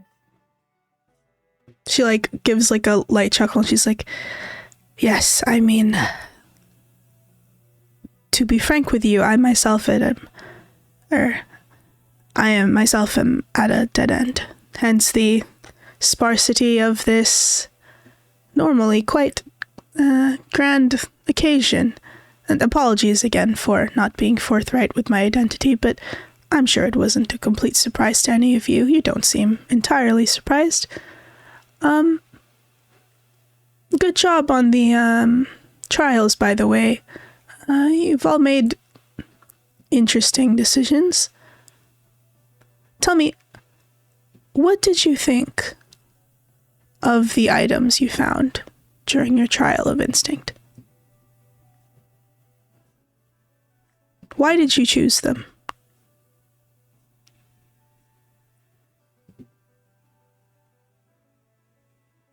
Just scrolling back on my notes to remember what the items we got were. I believe Avani will say she just picked. She said, I just reached for the one that seemed to call out to me. Can someone? I don't. Because think all the maybe- books look the same. I don't think maybe the PL was there. Which one was this trial? Yours was the perfume room. Oh, You okay, went in with Eulalie in the perfume room, and you had to like make a perfume, like Ah, or that one. choose Okay, a okay. scent, choose a Yeah. scent, and then make a perfume to get out. Yeah. I remember that one. Okay, got it. Thank you. Well, okay. I think everyone already talked about it. Okay. Do I need to repeat myself? Because Mani, I definitely talked about it too. Yeah. You already talked about it. Hako said you just felt that it was right. Anyone else have any comments about why they picked what they picked? I mean, I don't think I was really thinking very hard about it. In the same way I just approach most things. That's why it's called the trial of instinct, right? I appreciate the candor, I suppose. That's good to know. I always did find it interesting that the things that you hope to happen, some part of you hopes it doesn't actually happen, which means that you don't need to follow up with what has to be done. But when the signs are in front of you, there's no room. The irony of me saying this, there's no room for fear. I may rule over, or people ascribe me to rule over, aspects such as fear, but that does not mean that I'm unafraid. There are many things that even I worry about. This faction you mention, that take my sister's name, take her image, and commit acts under her name, they are I suppose, misguided group? I would deal with them, but they are not my children to discipline. I see. For all that this realm, this country is mine, I am its. And this music's distracting me. What the fuck is playing right now? Hold on. I keep hearing it. I'm like, awesome. I'm bopping. Hold on. I'm gonna change it. It's driving me nuts. I thought Just thinking about the unchuck, just like a positive moment. Positive moment. Okay, this is better. Generic. Okay. What was I saying? I lost it. Oh yeah, for all that this realm is mine, I am in its service. And as much as I desire to march up to their frozen stronghold and demand answers, like I said, they are not my children to discipline. My sister has been taken is a strong word, has been lost to me for quite some time. I have kept part of her safe for when it is time for her to return to this realm, to return to her duty. She will bear the answers that you are looking for, but I require help in bringing her back to us. If you are willing, then I will be able to grant you this.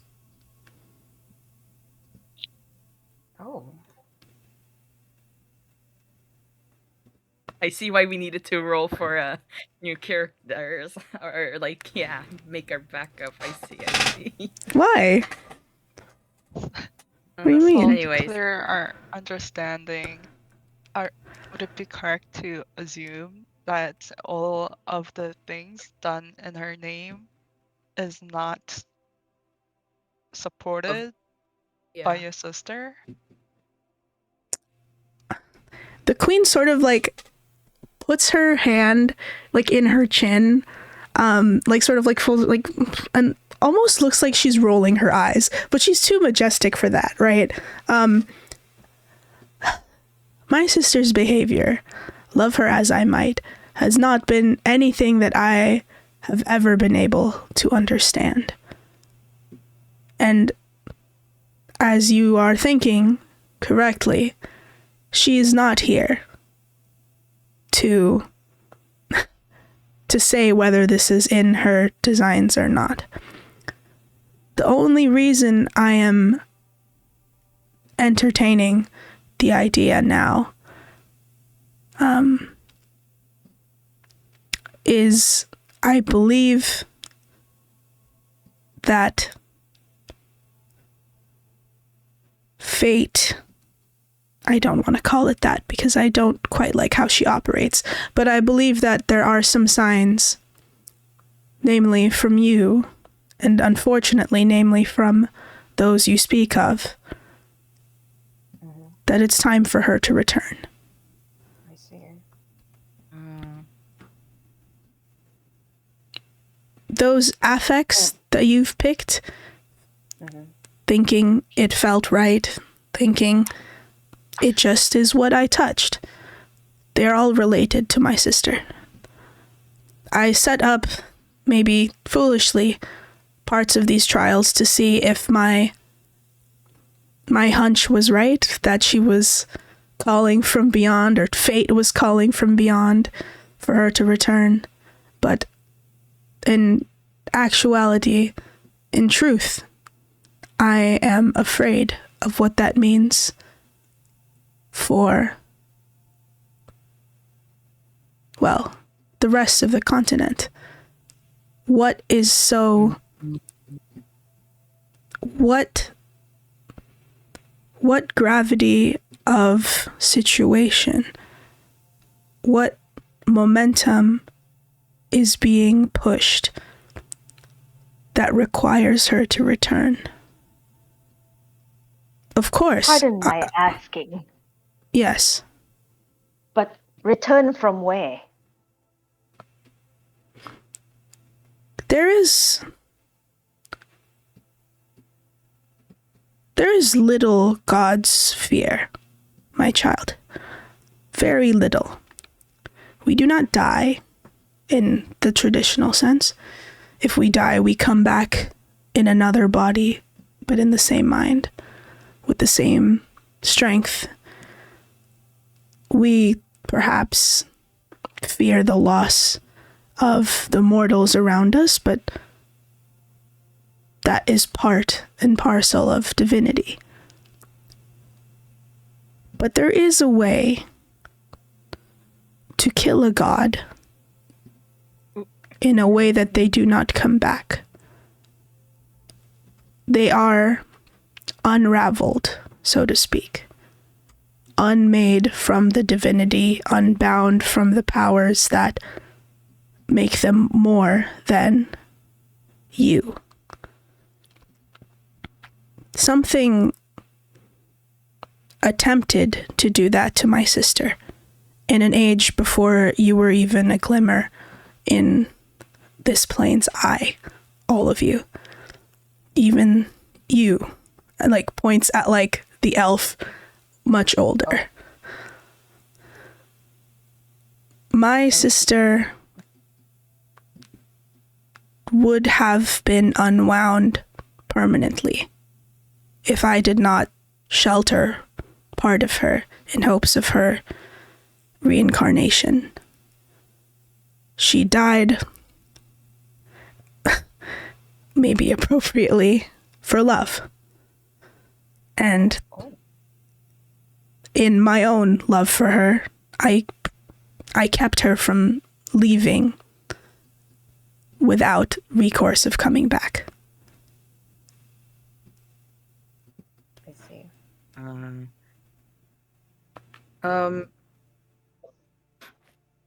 Oberon pipes up and is like, the painting that I chose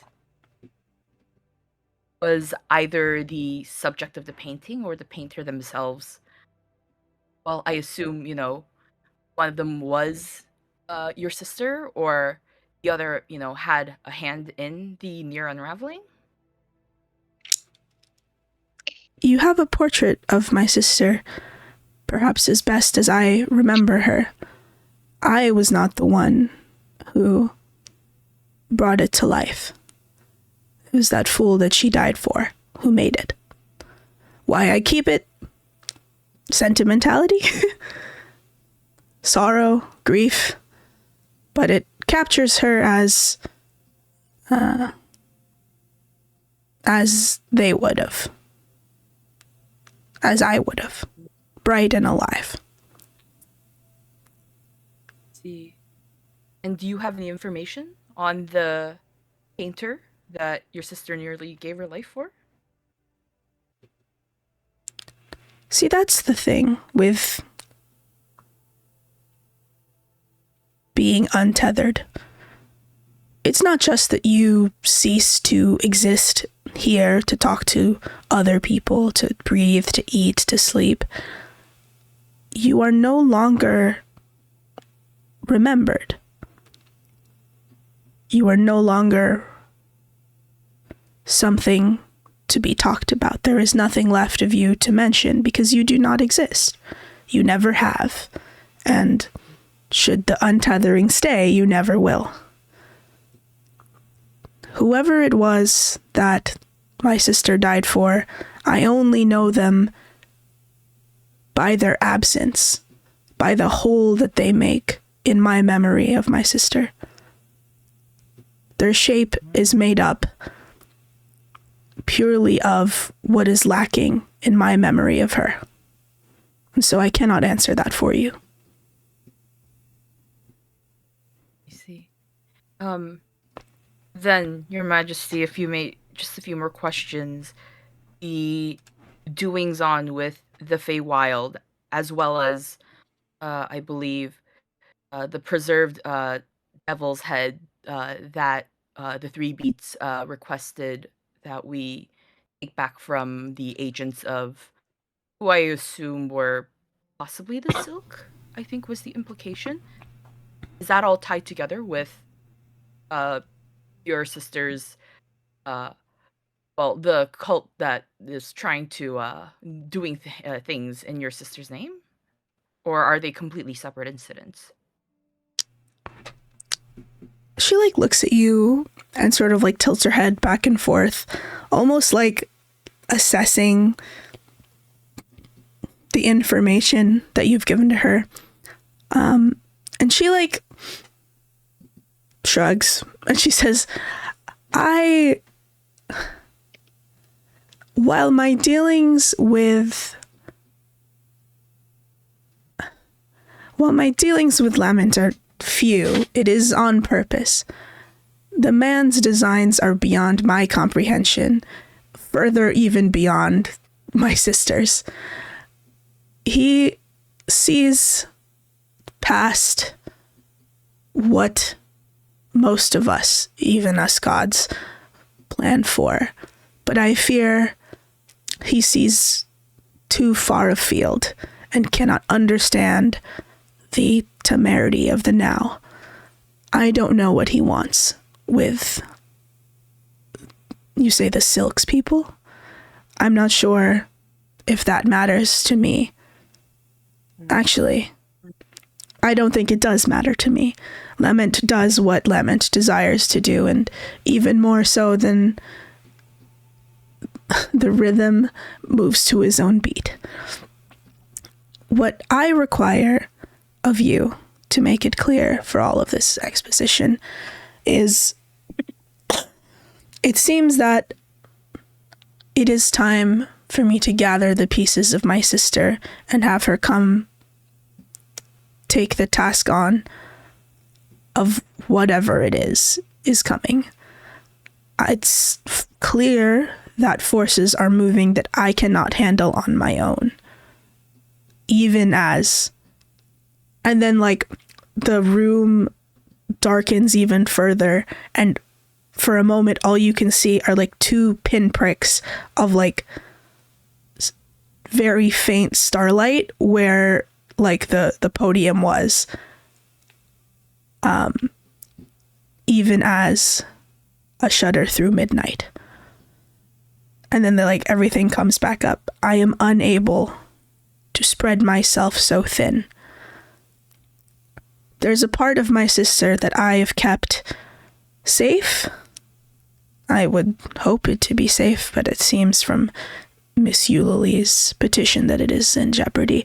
I've left it with the Unseelie Court in the Feywild. They were meant to keep it from prying eyes on our realm. But someone has sniffed it out and has perhaps started to stir trouble in order to prevent her return. I need you to take it back. I would go myself, but as you can see, I am... She sort of spreads her arms, trying to keep my own realm together. And as powerful, and this is not a brag or anything, I'm not being facetious, I am literally a major god. To be frank, my movements are much more alarming. If I move, it is in the motion of oceans.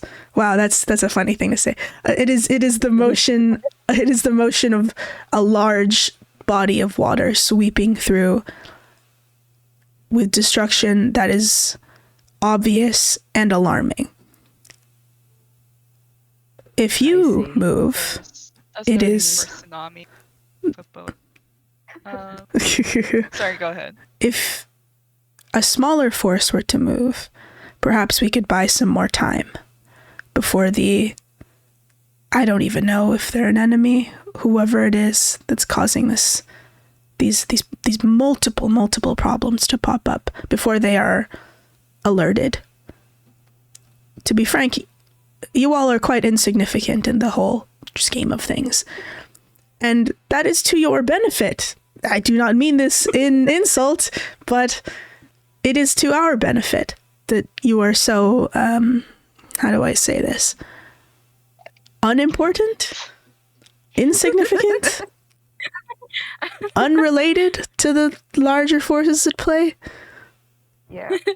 Blue collar worker, you can just say it. We're all nodding, okay, keep going, we get it. Yeah, I get it. We get it. He worked on his job to get money. Yeah. Ronnie has that. Well, you didn't have to put it like that, but yeah. It's okay. She shrugs. She shrugs and she's like, listen, one of you I can barely see.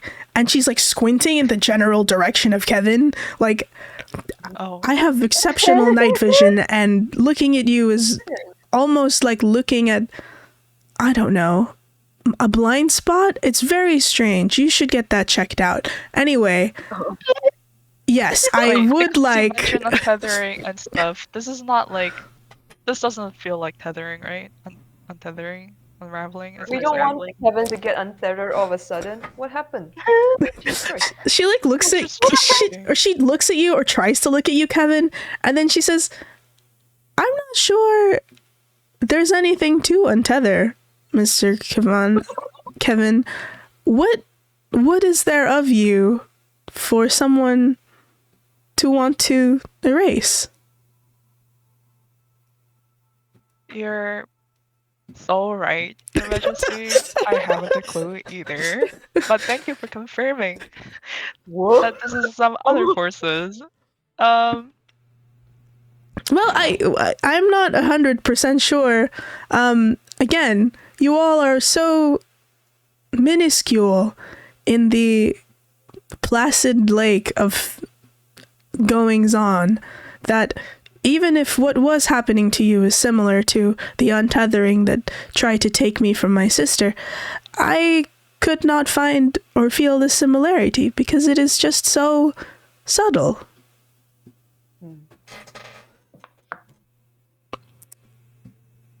But yes, if you... Going back to the matters at hand, Mhm. if we are to find your sister, how would we be able to recognize her? Like, do you have description perhaps or images of what we're looking for? What would we be looking for? You will recognize her when you see her. The fragment of her soul that I have stashed away in the Feywild bears a keen resemblance to the portrait that Mr. Oberon Oh, has dug up. can we wait? What does the portrait look like again, Oberon? It's in I think post. It's in. Yeah, it's in the post. It's in the post office. NPC. Or an NPC NPC address address. book. Okay. Yeah, So we're looking for a person? or bears a resemblance, I suppose. Yeah. I see. Oh my Yes, this god, I hope one. it's not a Actual case of individual. Shipachi. We're looking for the glasses. But Oberon pipes up like, I understand that you cannot vacate your seat as you are holding your own realm together, but does this mean while we go off and possibly search for your sister in the Unseelie court, that you would be able to possibly end the not only the disease but the drought that has been ravaging saltpeter docks? I will send people to look into it. It is surprising to me that such devastation has not reached my ears before Lameline had to make her way over here. I am not so inattendant that I would have missed an entire town in my realm be besieged by such malady. So it is curious that it has taken this long for it to come up, and I intend to investigate. Yes. Out of character, but when Avani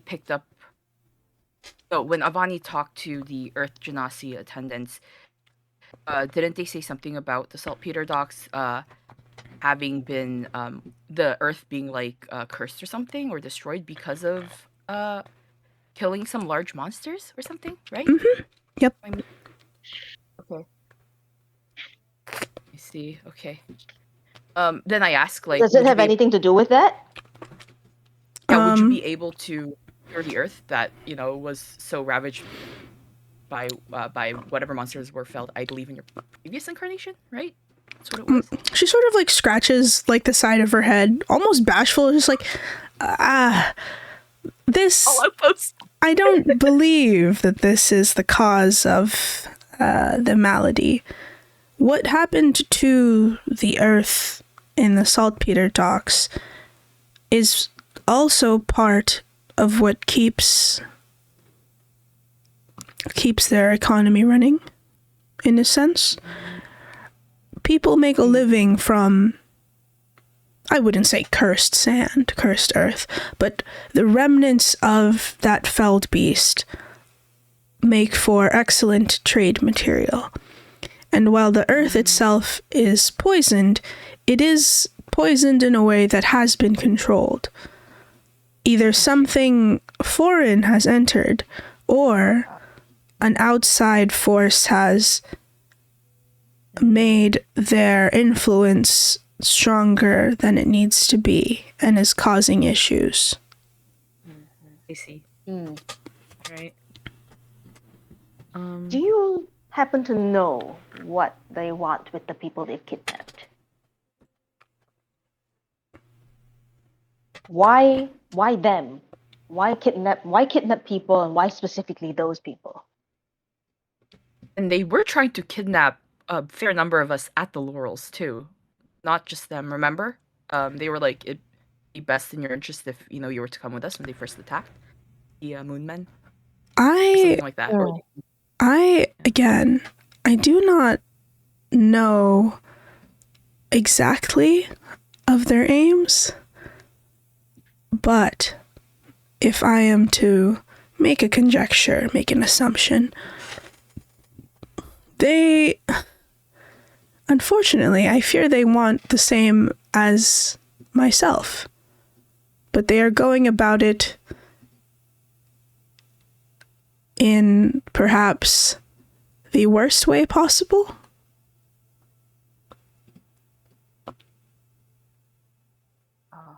Are you suggesting there's perhaps more than one way to bring back your sister?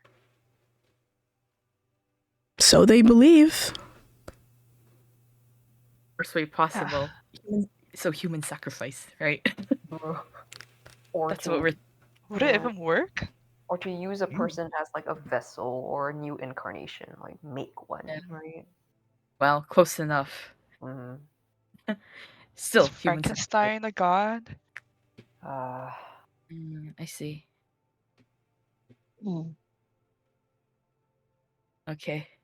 Well, I suppose we have, she's asking nicely, so we have to help, right? Yeah. And this is the I point. mean- This is and This that's what is we. Time for a team meeting. I mean, This is this a kind of what we came to do, Yeah, right? yeah, exactly. This It's is- kind of what we this is came the to point. do, but I feel like it does go a little bit more beyond than what we originally set up for. And I think it's only fair if we ask for perhaps a little bit Remuneration. of material help Yes, I think as that's well. reasonable. I would appreciate if transport to the Feywa was fully covered and insured. Insurance. Just- Insurance.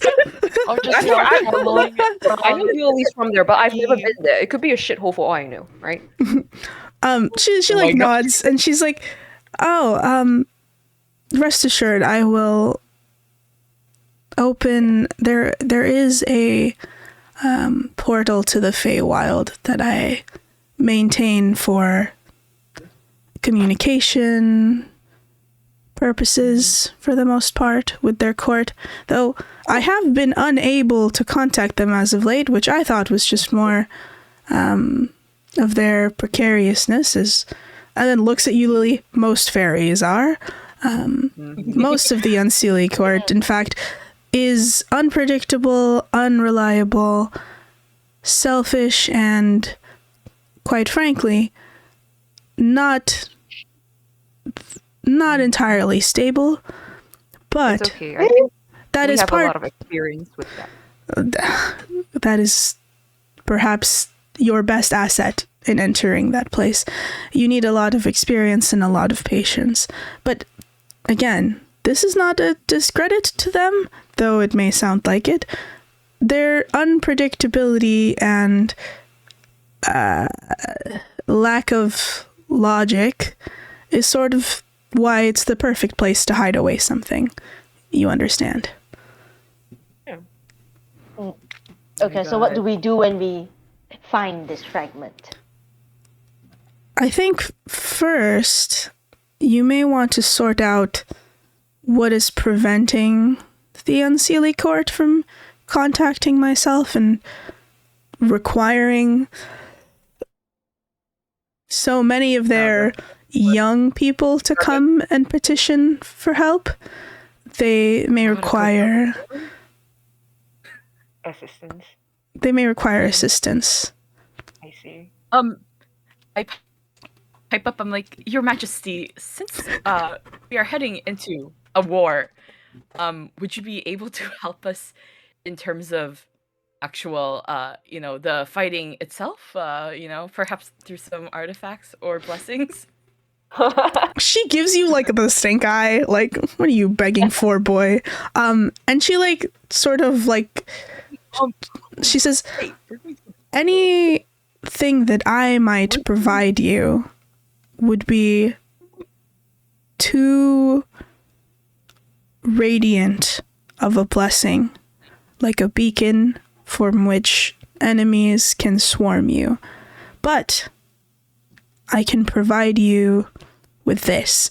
And she like puts both of her hands on like either side of like her chair, and like the sort of flames like turn into like purple mist again, and the flames jump out of the cauldrons and sort of start to lick and like crawl up all of your individual bodies, and you are effectively after this long rested and leveled up.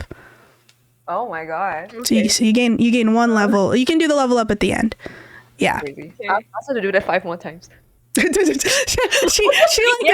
gives you like a look, and I'm kidding. It's a joke. And she's like, you know, I forget just how much Lament's children are like him. Unserious and frankly uncomprehensible. This should be more than enough to help you through whatever is going on in the Feywild.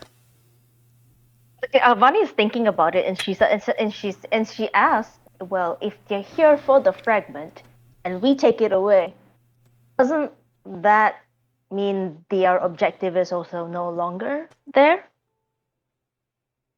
You mean the Wouldn't hag? that? Yes. Wouldn't that end the war effectively?" Oh, I guess so. well, It depends. well, no. The fragment, I think, is a side effect, but I'm not sure. Maybe Yuli can corroborate with me.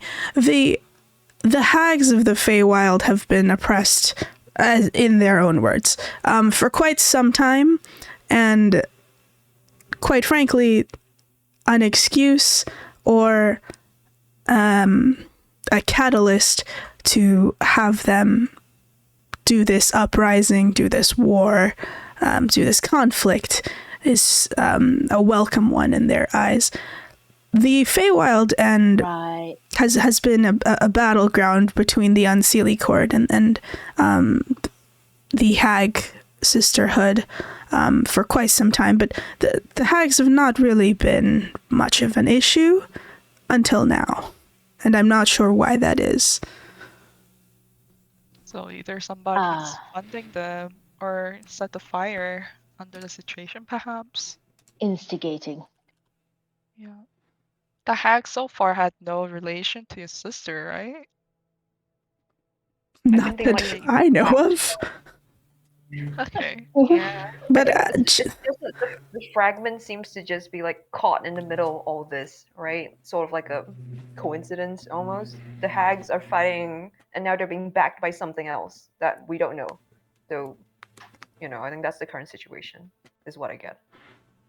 I Yeah. don't know. I feel like Moon Cultist has much to gain from this conflict if they are really looking to seek out the fragment. Or maybe they're intending to make a big mess of the place so that they can get like an easier inroad into chaos, right? Like we don't know until we get Yeah. there, which I In suppose. before we stealth in and we run into them stealthing in. Oh, well then it's Well, just I us mean- naked in the back alley now. That's crazy. I mean, for It's what it's worth, the thief competition. Oh I mean, no. for what It's it's worth, rogue versus rogue. Let's go.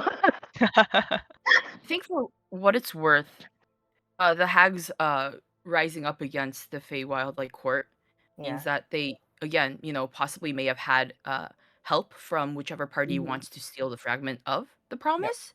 Yeah. Yeah, and to like incite, Maybe. drama, and then maybe the hags promised that they would give the fragments of the shutter to whoever helped them in this war in return.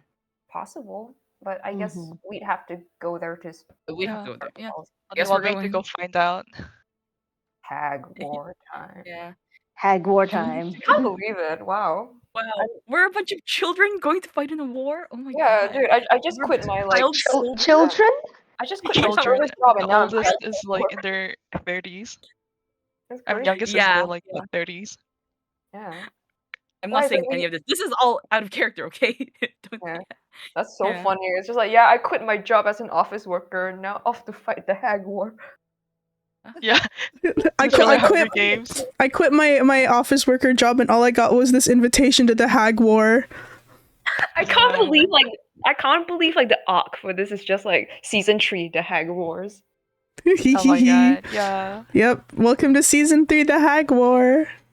I just want to put it out there that this might mean, unless out of character, time moves the same speed in the Feywild as it does in the mortal realms, right? Or do we not know? It does not. It does not. Very markedly does not.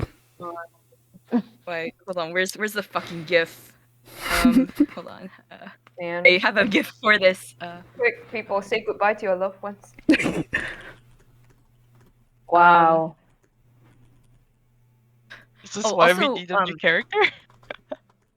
We just fucking die because we don't lose the Hag War. We just come back like 500 years later. Yeah. Oh. No. That means we're going to miss Laurel's Con, guys. Nah, man, we're gonna beat the Hags and Who hold knows it if in it's the Feywild. faster or slower? We could just ask Eulalie. Yeah. Oh, Well, no, I I don't think mean, you really let me pays attention. confirmed out of character that the time moves the same, so I did? Oh, I did you thought say that? Bonnie said No, it didn't. I said it doesn't. It doesn't. Oh, yeah, it doesn't move differently, right? So it moves at the same No. speed. No, it doesn't move the same. Oh, it doesn't move the same. No, Okay. they're very different I misunderstood. timelines. Yep. Yeah. I misunderstood Feywild is that like a wonky place, completely. right? Yeah. Um, Is it faster or Okay, slower? this is- I can't tell you. Dude, I- what if we Okay. emerge out of it and we're like in the past? yeah. This is Oberon at the thought of missing Laurel's Con, by the way, right now. Oh my god. Oh my god. Everyone's like, my beach episode! No! Oh, it's alright. No, special heavenly by that make. Oh my god. Wow. Okay, man, we're gonna make it happen somehow. That's He's always like next low-key year. No, he's low-key half. No, they said that the Laurel Con gets smaller with every year, and it's like an exclusive thing, so it won't. Yeah. It might not be a thing next year. So he's like, I'm not gonna do it, but he is thinking like, should I ask the queen to like go and buy something? Oh my God. god. They have their dad's money. Wow. Asking the queen for this is wild. And I'll fight your Hag War and get your sister back. In return, please buy What me the much Yaoi of what? Doujin. I Please- I summoning Louis, please. No, he won't do that. He's not that deeply unserious. He won't actually ask that. But maybe the queen can lean on a good insight. I mean, No. that's so funny. Yeah, we can all like side eye and be like, we don't know this person. Well, you know what? You don't know why I'm like this, but you know, I could be kind of down for many numbers of things, Yeah, but if like, you know, you know. Yeah, we could just assume that he's upset because he need to like settle many Mhm. things with like the family before leaving, right, or something. We don't- Okay. Okay. Well, that's alright. That about his Fudanshi collection. Dang. Okay, so you have any other questions to ask her before you're off to the Feywild? Oh, in the Feywild, was the fragments entrusted directly to the rulers of the Unseelie court, and no one else? Like, does anybody else in the Feywild know about the fragments, or is it basically like the queen of the Fey, like Unseelie court, or the king? It should be only known to the royal family of the Unseelie court. Yes, The family. Okay, so the family. Merlin probably no. Like, all right. Let me see. Oh, and one more thing, and then our before we go, I just want to check in. Are all of our families doing okay?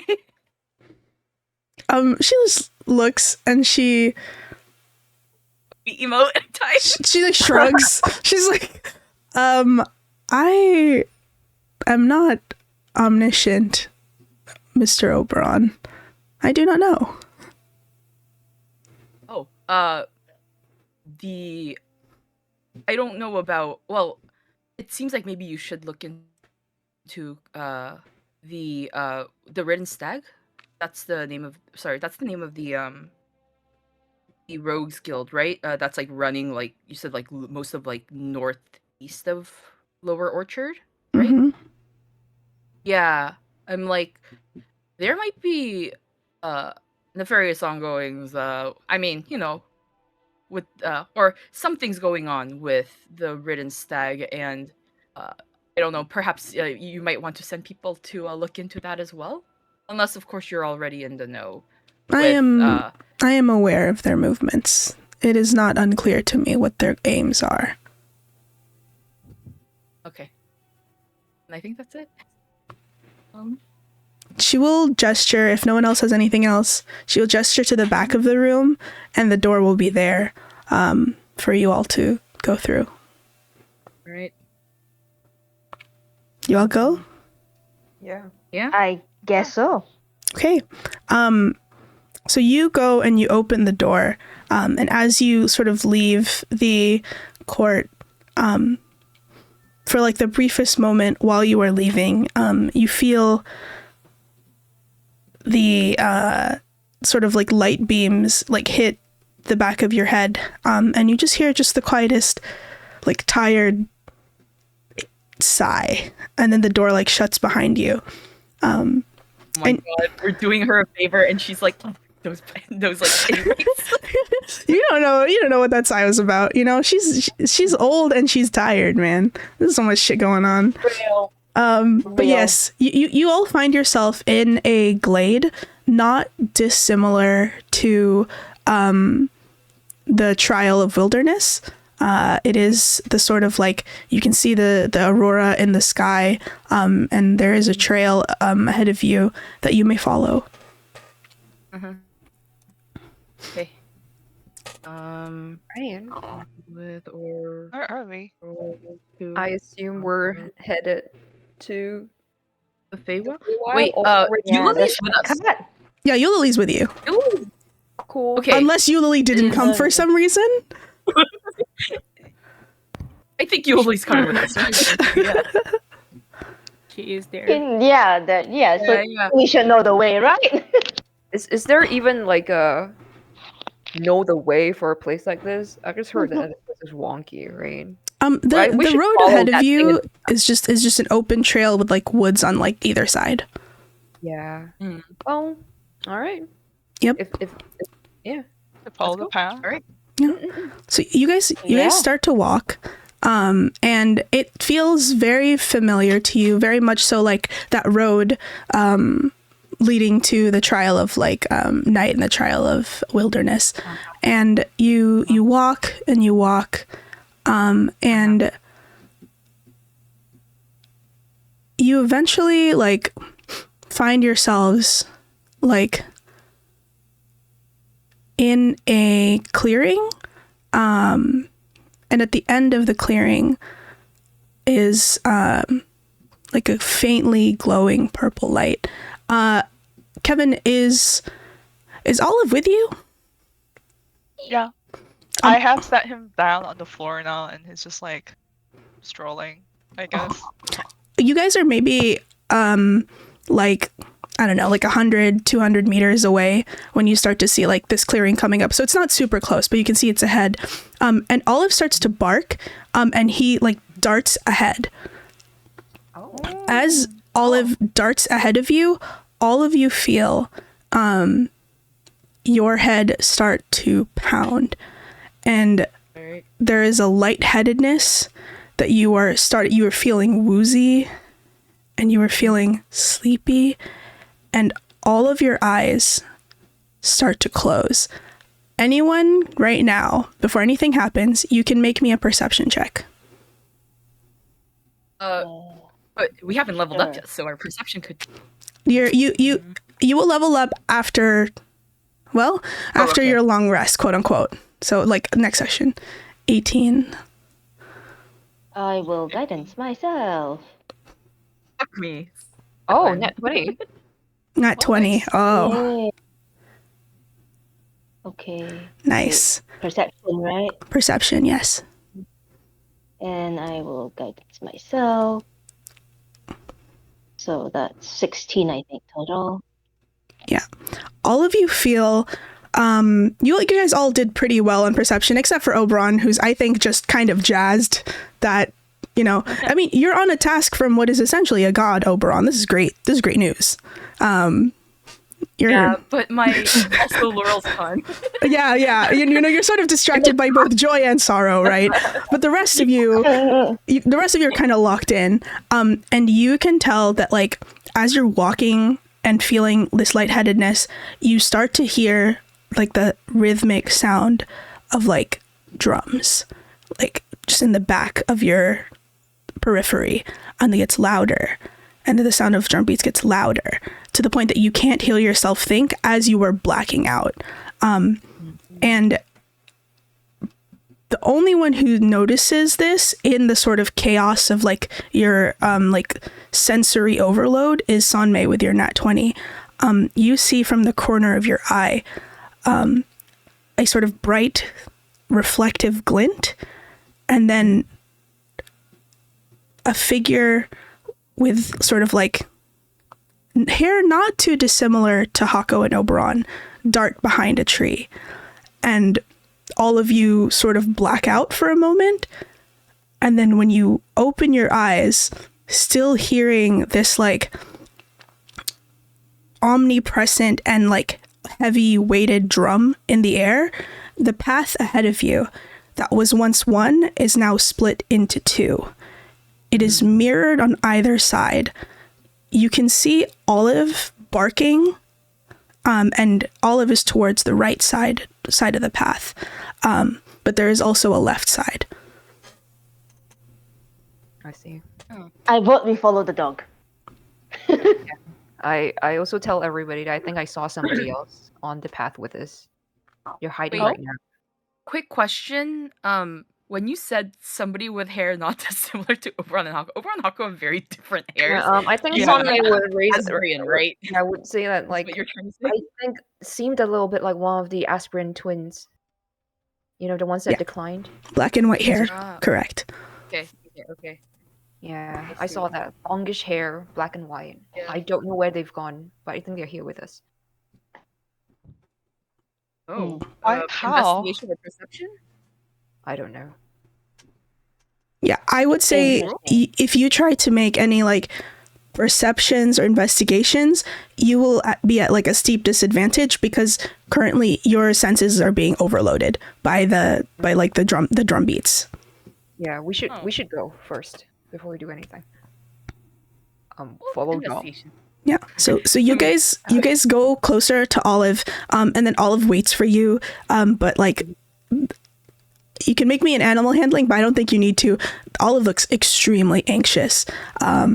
As you sort of come up to where Olive is, right at the split, you can see on the right side where Olive was standing, you can see what looks like it's like framed in almost like the hollow of a tree, but it is like the size of a person. There is a sort of shimmering, silvery glow, almost like if you looked at the Milky Way at night and it was extremely bright, and it is sort of swirling in this hollow of the tree. Whole shape for you, correct. And then on the left side, there is an identical hollow in a tree, but rather than the tree looking as if it grew around this hollow, it almost looks as if the hollow in the tree was like slashed and then pulled apart. Like the bark is like sticking up, like it was ripped into place. You can see like stray claw marks. Within the portal to the left side, you see what looks like a city, but everything is in black and white. It is a cold, dark-looking city. There are large, impossibly tall spires reaching up towards a featureless, starless sky. There is a sort of like leaking purple mana coming out of that portal. Any of you right now can make me an Arcana check. Okay. Arcana. I'll guidance myself too. Oh my fucking god, nat 20. Crazy town. Oh my god. Nice. Well, it doesn't matter. I More- don't think the guidance will help me. Crazy town. Let's go. Okay. Nat 20. Yeah. Oberon, Kevin, and Hako. And I think Yuli, you also you noticed something. So Yuli, I think you know from your Arcana check, the left side, that's not the Feywild. That's not the fucking Feywild. There's no way in hell that's you don't know where that goes. But that's not what the magic of the Feywild feels like to you. That doesn't feel like home. The portal to the right is probably where you need to be going. You know that much. But for Hako and Kevin and Oberon, the sort of like sickly purple energy and like the like pulsating drum beats and like the overwhelming like sense of like wrongness and otherness on the left is familiar. It is almost identical to the energy you felt from that seam in Wyvern upon Stone. Oh, from the With sea. the big worm that we killed, right? Mhm. Or that was turned around, yeah. Where the worm came out Yeah. of. And as you are making note of these two things, the portals are dimming. They are starting to close. You have perhaps a split second to pick where to go. Okay. So Yeah, I'm- we're pulling I all guess of we're right. Yeah, running into the one that Yulili recognizes, right? Yeah, like we were sent here to go to the Feywild, so we go to what seems like the Feywild. At least that's what Sunway would do. None of the weird city on the other side. Let's go do our jobs. Yeah. I guess somebody's dragging Oberon into the Feywild. Okay, let's go. Okay, are you all going into the right portal? Yeah. Yeah, that's like what you said. It was like you didn't say there was it's a person-sized hole, right? Yeah. Yeah, it's a person-sized hole. Ooh. Yeah. Yeah. Imagine if I go to the left by myself, like peace. Well, think about No, it. no, no. I don't know. It's up to you. Okay. Oh man. Yeah. No. Feywild. It is. Yeah, you guys start to make your way to the right side to the Feywild, and as you sort of like turn to the right and follow Olive, Avani, I think with your passive perception and who's it? Sanmei, you nat 20'd, right? Sanmei, you both of you can What? Are you talking about like right now? 'Cause Yes, I nat right 20, now. so- Oh no, from the perception check, not from the Arcana check. Oh, Yeah, so Sanmei and Avani, you see this, maybe you're making up the rear, but you see from like almost as if they were disrobing, like two figures appear in front of the portal to the left. Identical in height, but different in build and sort of temperament. Two figures with two, each of them with a gleaming silver sword in hand, look back at you as you jump into the Feywild portal, and then they jump into the other portal. Oh, I see. And that's where we'll end for this week. I see. Yippee! Oh, okay. So the two figures were the twins, right? The Asrian Yeah, twins. yeah. I Yeah. assume it was them. Cool.